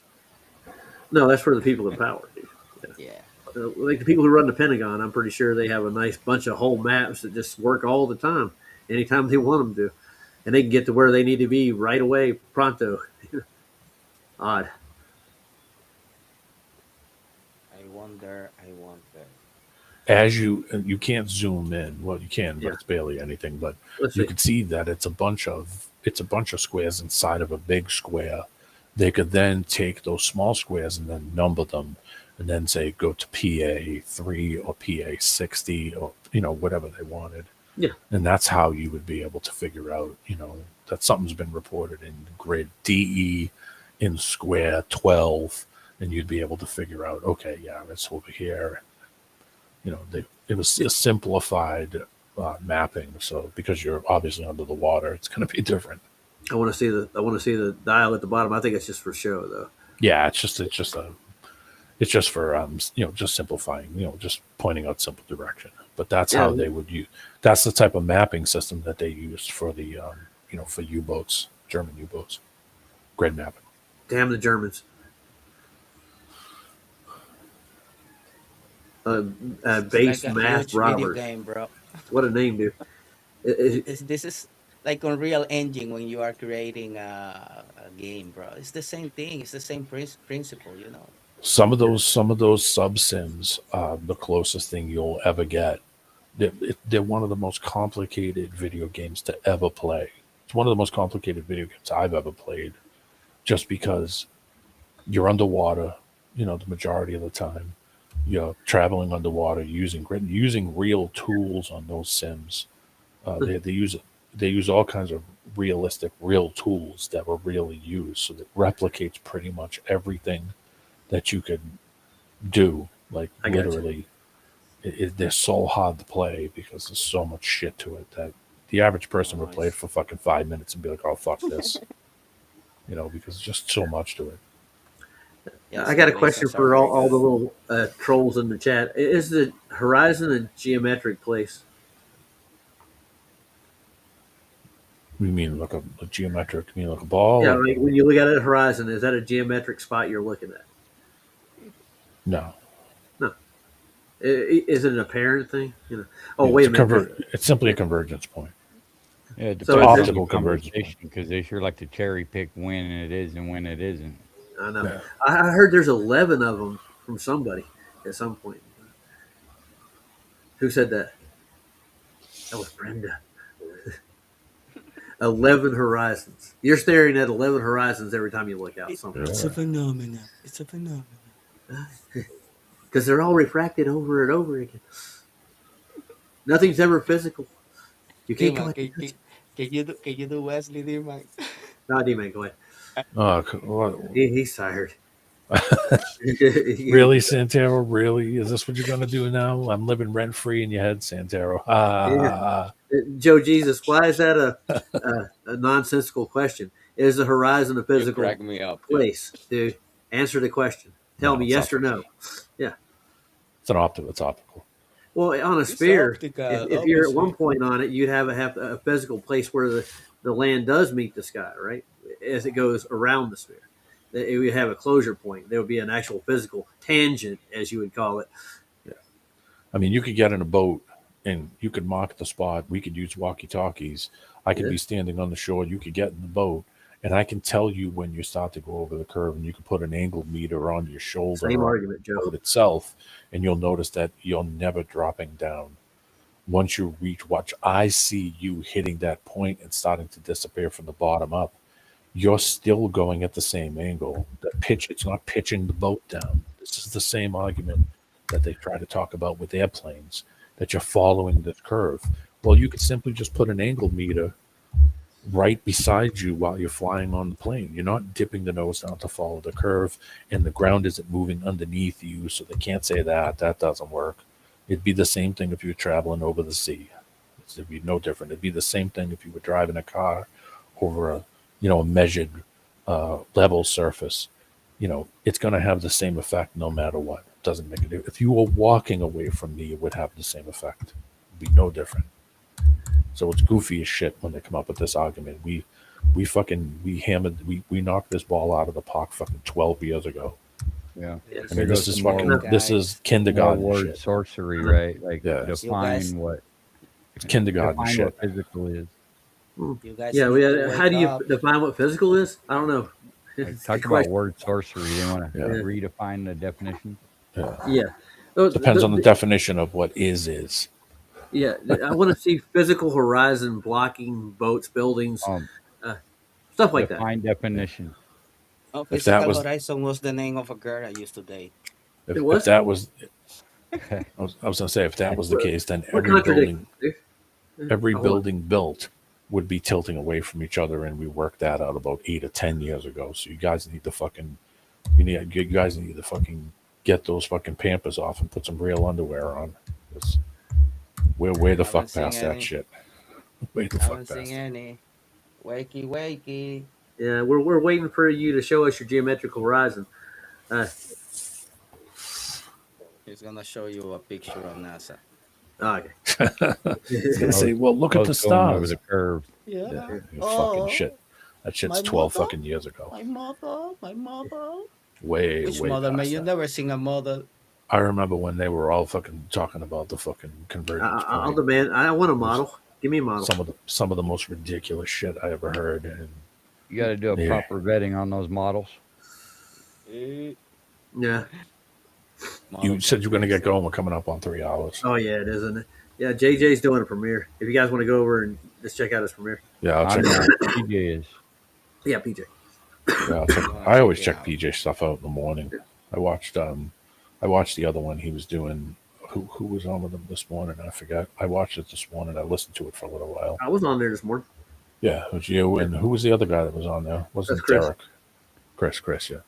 I like the guy. He has a good heart. He does. Although he doesn't have like a solid. I need solid evidence for like what the ether is. We need to nail that thing down. If not, we'll just put it up to investigation. I think we should focus our efforts in finding out. You don't want to find out what the ether is? Come on, dude. Come on. I wanna know, but it's not ether. My main object. You know. It's what I spray. It's what I spray into the engine when it's cold. Yeah, it'll get a car running. It'll take the paint off of it, and don't huff it. It'll hurt you. He's laughing at us. Well, Chris, I like your ideas. They have some validation to them, and he studied it. So I would like come on one night and we'll do a presentation of it. Yeah. He said he's got a couple of pieces of the puzzle he wants to work on. So I like puzzles; they're fun. Yeah, I mean, and puzzles are physical too. just go to Wire. I'll give him a video. Go to Walmart and go buy the cheapest inflatable little shit boat that you can find from Walmart, and have your friend stand at the shoreline and have him go out far enough to the point where he starts to disappear from the bottom. Okay, and you'll figure it out real quick. Just get a little cheap $20 angle meter from Amazon, or even use a bubble level if you can't afford that. You're going to do a rubber ducky is what you're going to do. And you'll quickly find out that you're not dipping down. Rubber have the guy at the shore record it as you start to dip down, and you quickly see that your angle has not changed at all. So there's no angle change. It's the same thing if you got in a plane. It's the same thing if you were on a boat. It'd be the same thing if you were driving across the salt flats in a car. You would have the same effect. I'm killing the grid, D-Man. That's okay. I just wanted to show you that because that's how they actually traversed underwater, basically across the Atlantic. They used a grid system. They did not use longitude and latitude lines. They didn't use any of this shit because they're underwater. So they used a grid system. Yeah, I wanted to tell David something. They went to public school. That's the big problem. They give you a half education and then they bully you into submission. 3/4. Yeah, well, they pull you into fantasy land. It just doesn't work in real life. When you start to do your, I don't know the words I use. But here's the thing, though: are those guys really doing anything to prove themselves wrong from the fucking get-go? No, of course not. So, I mean, are they doing simple shit that they could do themselves they could do cheaply? Like I just gave them a thing to test that they could turn around, and you'll quickly find out that the angle of your body is not changing as you're traveling over this magical curve. It doesn't happen. And the physicality is really where they're stuck. They can't go any further with any of this shit. Big time. Yeah, I want to see the data that actually shows curve. I want to see the measurement of the curve. Joe keeps talking like I don't know what I'm talking about. Well, I want to see just measure if you were going over that curve and following a shape, the angle of your body would be changing in the seat that you would be sitting as you would travel over it. It would not be. You wouldn't just be sitting straight. Measuring something that doesn't exist. Exactly. Good luck measuring curve that doesn't exist. It's actually a lack of curvature because flat isn't a shape; it's a lack of shape. Mm-hmm. We I have mean, cognitive curve just distance, simply guys. doesn't exist, man. None of it. We're unplugged from the system, man. It must be like the Matrix. What do you think? Yeah. Yeah, Well, it's level. yeah, I mean, it's Exactly. level and topographical. So yeah. That's pretty simple explanation. You can actually go and test this for yourself if you want to. Yeah. I've actually You done it gotta see in real it for time. yourself. Otherwise, you wouldn't get it, man. You gotta yeah, I see mean, it, when and you y'all are watching, Go ahead. I'm you sorry. must be willing to be to see it as well. Yeah. Yeah. You must be open. I mean, Otherwise, you you wouldn't won't. see 500, 600, and 700 miles away. Nah, You just wouldn't see it. It would be Yeah, okay. impossible. You Can see we it at get? all. I want to ask you a question. Is flat Earth about a shape? not at all, man. No, it's not a shape. It's a lack No. of shape. Yeah. You Well, I guys mean, To aren't. it's me, Besides You're the not getting it. topography, the It's got to mountains be and a the shape valleys. though. If they don't have a shape to play with, they get bored in kindergarten. So you yeah. got to give them a ball. You got to give I them a mean, square. You got to give them a little star. You got to put the pegs in the hole. Yeah, I understand what aspect is. Do you understand what perspective is? Read the name of the channel. It There are rules. rules to. There are. rewatch. Tell them to rewatch this show and watch the video that we just played. Yeah, I mean, if you got any real questions, go watch it like 10 or 12 shows back. We answer a lot of these questions you guys are asking. And we even we look into what you call what's your fun, model. man? Yeah, Hey, It's on so a much let's regular. mention a fun. This model is of this their is so fun. delusion, right? Yeah. Well, Yeah. mostly their Yeah. model is thought experiments now. Yeah. Right. So if you make a model of a thought experiment, All that maps are makes it flat, dude. real. That makes it valid. They always But claim lack of obviously, education. their I model doesn't claim work. lack of logic for them. You don't understand the basics of logic. Logos es rex. You have to understand, guys.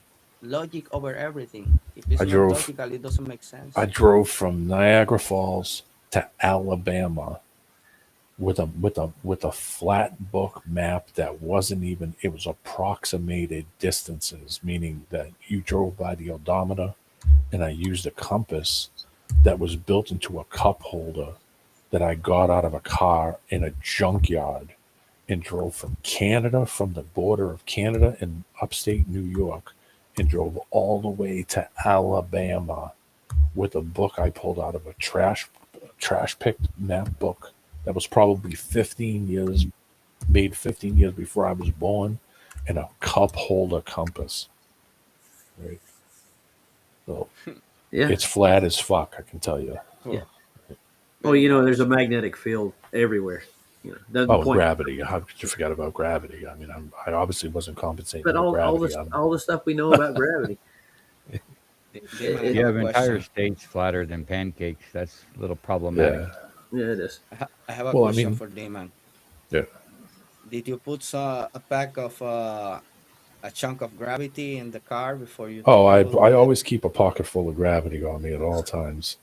So That's good, there's no man. You need worries. one. I You I never make know sure when you're I'm. gonna need a You're pocket of tethered to the Yeah. gravity. ground, aren't you, D-Man? You Yeah. won't It's fly like, off with that spin. my mother always used to tell me, keep a pair of spare underwear and a pocket full of gravity. Yeah. And by the way, everybody has an explanation, not proof. That's what I'm getting out of this. Yeah, it's the Yeah. Numana.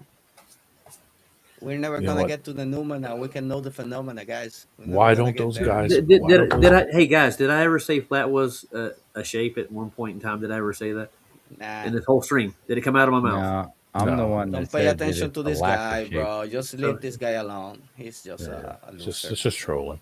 Yeah, I know. Listen, But he if said they I said it 5 minutes ago, so I want to go back 5 minutes and I want to if play what I said right quick if they before we go. if they really wanted to figure out what the fucking shape was, they'd be getting in planes and they take a little flight and bring some angle meters and figure out that the plane is not dipping down. It's not following the curve. The orientation of your body never changes. And then on the way back, take a little boat tour. Why ain't they taking a cruise? Why ain't they taking a That's right. cruise across the Atlantic and then finding out that don't change angle either? Okay, Okay. I'm So going to go back in the Wayback Machine here. It was like 5 minutes ago. I want to hear me say this. Those meridians were actually jockeys for the prime meridian. Each country wanted that, so they could set their timeline up with that. So they would control the time on. I only got 5 minutes ago. Let's go a little bit further. If you're at one Obviously, point on it, you'd have Okay. creating a game, bro. It's the same thing. It's the same principle. Yeah, I'm gonna go. Let's see. I think that's close enough. We'll play it from here. We'll do this in real time. Which it doesn't do. You would also see the shadow small sun from the cruising Earth over itself Earth on the and sky it's every all time the sun went up or down. Case closed. You lose all the light at once. Yeah. Which doesn't happen. It's gradual. Or just, Yep. But is this an alternate dimension? I'm just curious where I understand the elementary comprehension of the solar system. You get your styrofoam balls, you spin them around each other, it drives all the We are phenomena. traveling to the past. That's what they teach you in grade school. And when you get older, they teach something different. You're gonna confuse the hell out of you. That was How beautiful. with those guys? Ball sack Earth. I'm waiting to hear this. God, here comes the commercial. Yeah, cut that off and check out that last link. That's just your grid mapping. Now that's Yeah. just a simulation. It's not like that's an exact from German U-boats, but it's the replica of what they use to grid map. So when they would patrol, they would use grid maps. They would not use longitude and latitude. They would simply just use Well, they do that in wartime too, with everything, don't they? Yep. That's how they get places quicker. It's easier to do. Yep. Yeah. So yeah, they don't give that out to civilians. You get to take the trade route, sort of the Yeah, they would simply just use bow angle, and then they could figure out that if we go at this angle at this distance, that it'll bring us to this grid position. Don't tell the humans the truth. It's simplified. Yeah. It's a simplified mapping. Your citizens don't get to realize what the Earth really is. Yeah. No. Yeah, that's what I was thinking there. Yeah. No, that's for the people in power. Yeah. Like the people who run the Pentagon, I'm pretty sure they have a nice bunch of whole maps that just work all the time. This is Anytime stupid. they want them Nobody to. said what he said. And they can get to where they need to be right away, pronto. Fantasizing. Odd. I don't hear me saying it like 5 minutes ago. What do you think, guys? As you can't zoom. Yeah, it's around. crap. You can't. Yeah. Fuck these guys. Yeah. Total shit. So you're just making stuff up now. Yeah, just more fucking bullshit because they ain't got nothing else better to do. Listen, go. Why don't you guys just crowdfund some money and go and take a fucking cruise? Okay. And what you do is you can take a real cheap cruise. You can go from here to England.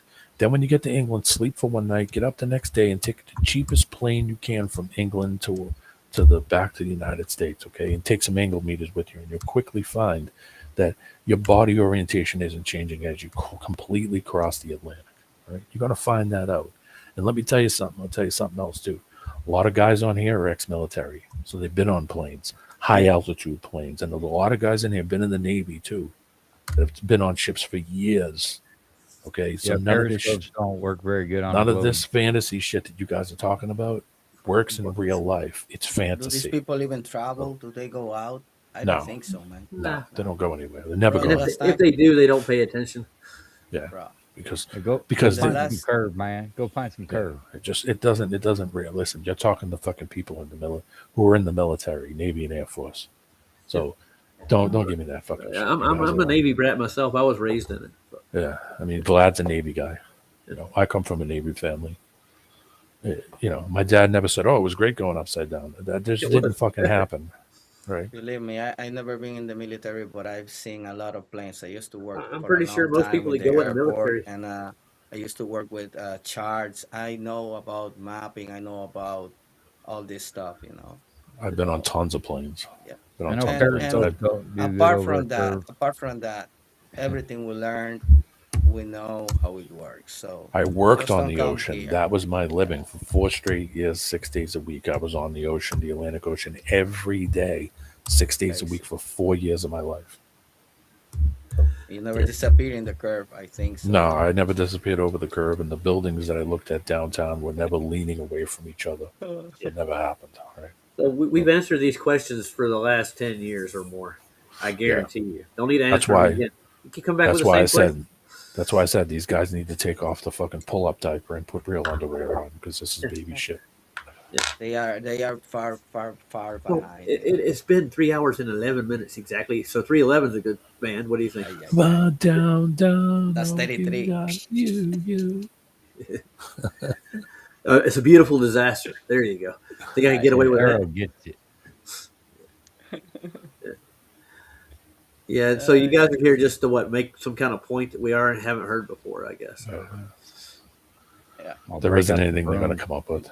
besides they bullshit. always came with the same script. It's tiring. Come on, Well, let's grow up. they have to push a narrative, and this is how they think they're going to do it. And you know what? It's funny because I laugh whenever those guys start touting, "Oh, well, maybe you should. You'll get more viewers." Oh, no, nobody's fucking going over to your shit and watching it. Everybody knows it's fucking crap.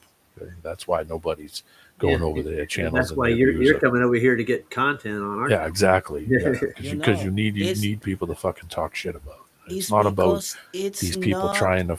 Interesting. They don't talk about anything interesting. They're not just repeating. They're not looking for an. I know, but here's the thing, Santero. They're not looking for an answer. They're looking for an argument. There's a difference between somebody who wants to talk to you and work something out to try to get to do it, and not in a way that's condescending or douchebaggy. Oh yeah, that's not right. These people are just douchebaggy, so they're not looking for answers. Your lack of education. They're not trying to They're not trying to fucking prove themselves wrong. They're simply looking for a fucking argument. And that's why I say don't give these people a platform any more than 5 minutes. After 5, it shouldn't take you more than 5 minutes to realize that what's going on. Yeah, exactly. 5 minutes and it should be fucking done. That's it.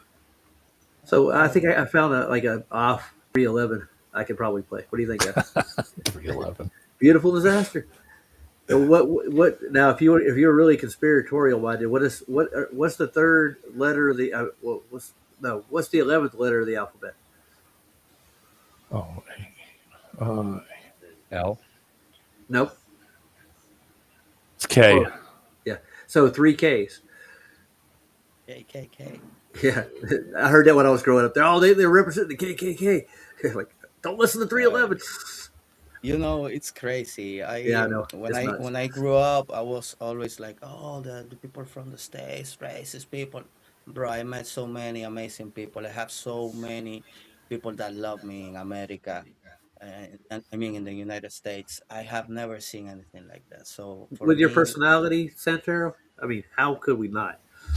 Bro, I'm just laid back, If you wanna fight with me, you're gonna find a motherfucker. But I'm just chill dude, Hold on, I got a better one for you. Okay.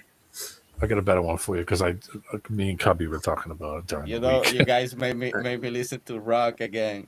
I was listening to some Linkin Park the other day. My wife was like, "Oh, why are you listening to this?" There you go, a little Bury Me in Smoke. I say because it takes me back to the 90s, baby. You wouldn't get it. Yeah, I'm a big Down fan. we got a guy on our side. He goes by the name Mad About a Shape. That'd be a good name for a band. What do you think? No, my next band is gonna be called Gravity Hater. Gravity. Well, let me know when you find it, and then we'll start hating. Don't worry, I'm gonna be working on some stuff over. I'm gonna design a shirt. We're gonna sell it here. We're gonna be dipping into some stuff, some different content and different little skits, and it's gonna be interesting. How about Refraction for a band name? It starts in 2 days, so that's a good one. Refraction. Hey, Keith. Keith is back. He just got back. They're going to work on the car. Nice. Good. I hope you got more donations, man. That's why I did this stream. I want to get you and the missus and the kids back home where you need to be. Yeah, family. Hope you get back home very soon, man. Everything's gonna be all right. Where's the link? Right, cool. I don't have a lot of money to give, but I can give them some. Everything is gonna be all right. Where's the link? Throw the link in the private chat. Does he have a PayPal? No, it's on GoFundMe. It's. Oh, yeah, I see if I can get it off of here, but it won't let me pull it off. You see the? Is it on his main page? Yeah, it's on his main page. It's the QR code above on the. Yeah, I don't have anything to scan the QR code. Oh crap! That's the only way I have it on here. I can go get it off the GoFundMe. Can we go get it? No. I'll go to his page and I'll donate through his whatever he's got on his page. Oh, he's got a PayPal too, I'm sure. All right, yeah, I'll send it through PayPal because it's easier for me. Yeah, and they don't take anything out compared to who those fuckers take a lot, dude. Oh yeah, no shit. They took almost like $1,000 out of what I got out of it so far. That's a lot of money, dude. Compared to what I got, yeah. I threw a link in there just because me and Cubby were talking about it during the week. So. Down, yeah. Yeah, down, Bury Me in Smoke. We played it. Gentlemen, I'm gonna hit the hay here, man. I'll catch up with you on the next one. Have a good one, Jay. Captain JJ. Yo, yeah, brother, and much appreciation. I'll keep to my Just hands inside Incredible. the plane. I know I wasn't here tonight, but we gotta show appreciation all right. regardless. So I'll check out your video as soon as we're off here. Buenas noches, señor. Make sure you visit JJ's channel, like and subscribe. Oh yeah, he Show just some put a love to whole JJ. bunch of videos out there. Nice. If you can get over to Creality Jesus Saves, and send anybody out there who wants to send a few bucks and help out Flats, help them out. And you can click if you Please. can get on that QR code, you can get right to his GoFundMe too. Yeah, help them out. Even if you send them a couple of bucks, just show some love. Send them a message. Tell them you appreciate what. And if not, pass it along. You know, trying to get them home. You know how we say in Spanish? How you say? Una mano lava la otra y las dos lavan la cara. See. You know what it means? One hand watches the other, and both hands watch your face. Oh, I never heard that part. I've heard the one hand washes the other. Never heard the face. Yeah. And how do you have in Spanish? How do you have a face on a sphere? That's what I'm saying, bro. A sphere must be totally perfect. Otherwise, it's not a sphere. It's gonna be an egg or gonna be something different. You should see the gravity. If you don't understand about design, I'm sorry, we're not gonna give you a lecture about it. Go make your research. Go learn some perspective. Go learn some foreshortening, which is the same for those shit. guys that are in chat, watch this here. I'll actually, if somebody could take that link for the that video I threw up there with P-Brain. Okay. BitChute, throw that first video that I posted, the BitChute one, and put that in the chat for those guys. Pay attention to that. It's a good video. I've seen it a couple of times here and there. It's a good one. I like P-Brain. Yeah. Gets right to the point. I'm still over at PJ's, but I'm here too at the same time. It's amazing what you can do with more than one page open. All right, hit that down. All right, ready? Roll that beautiful bean footage. Good to see everybody. Good to see you, bro. Good night.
Thanks for helping out.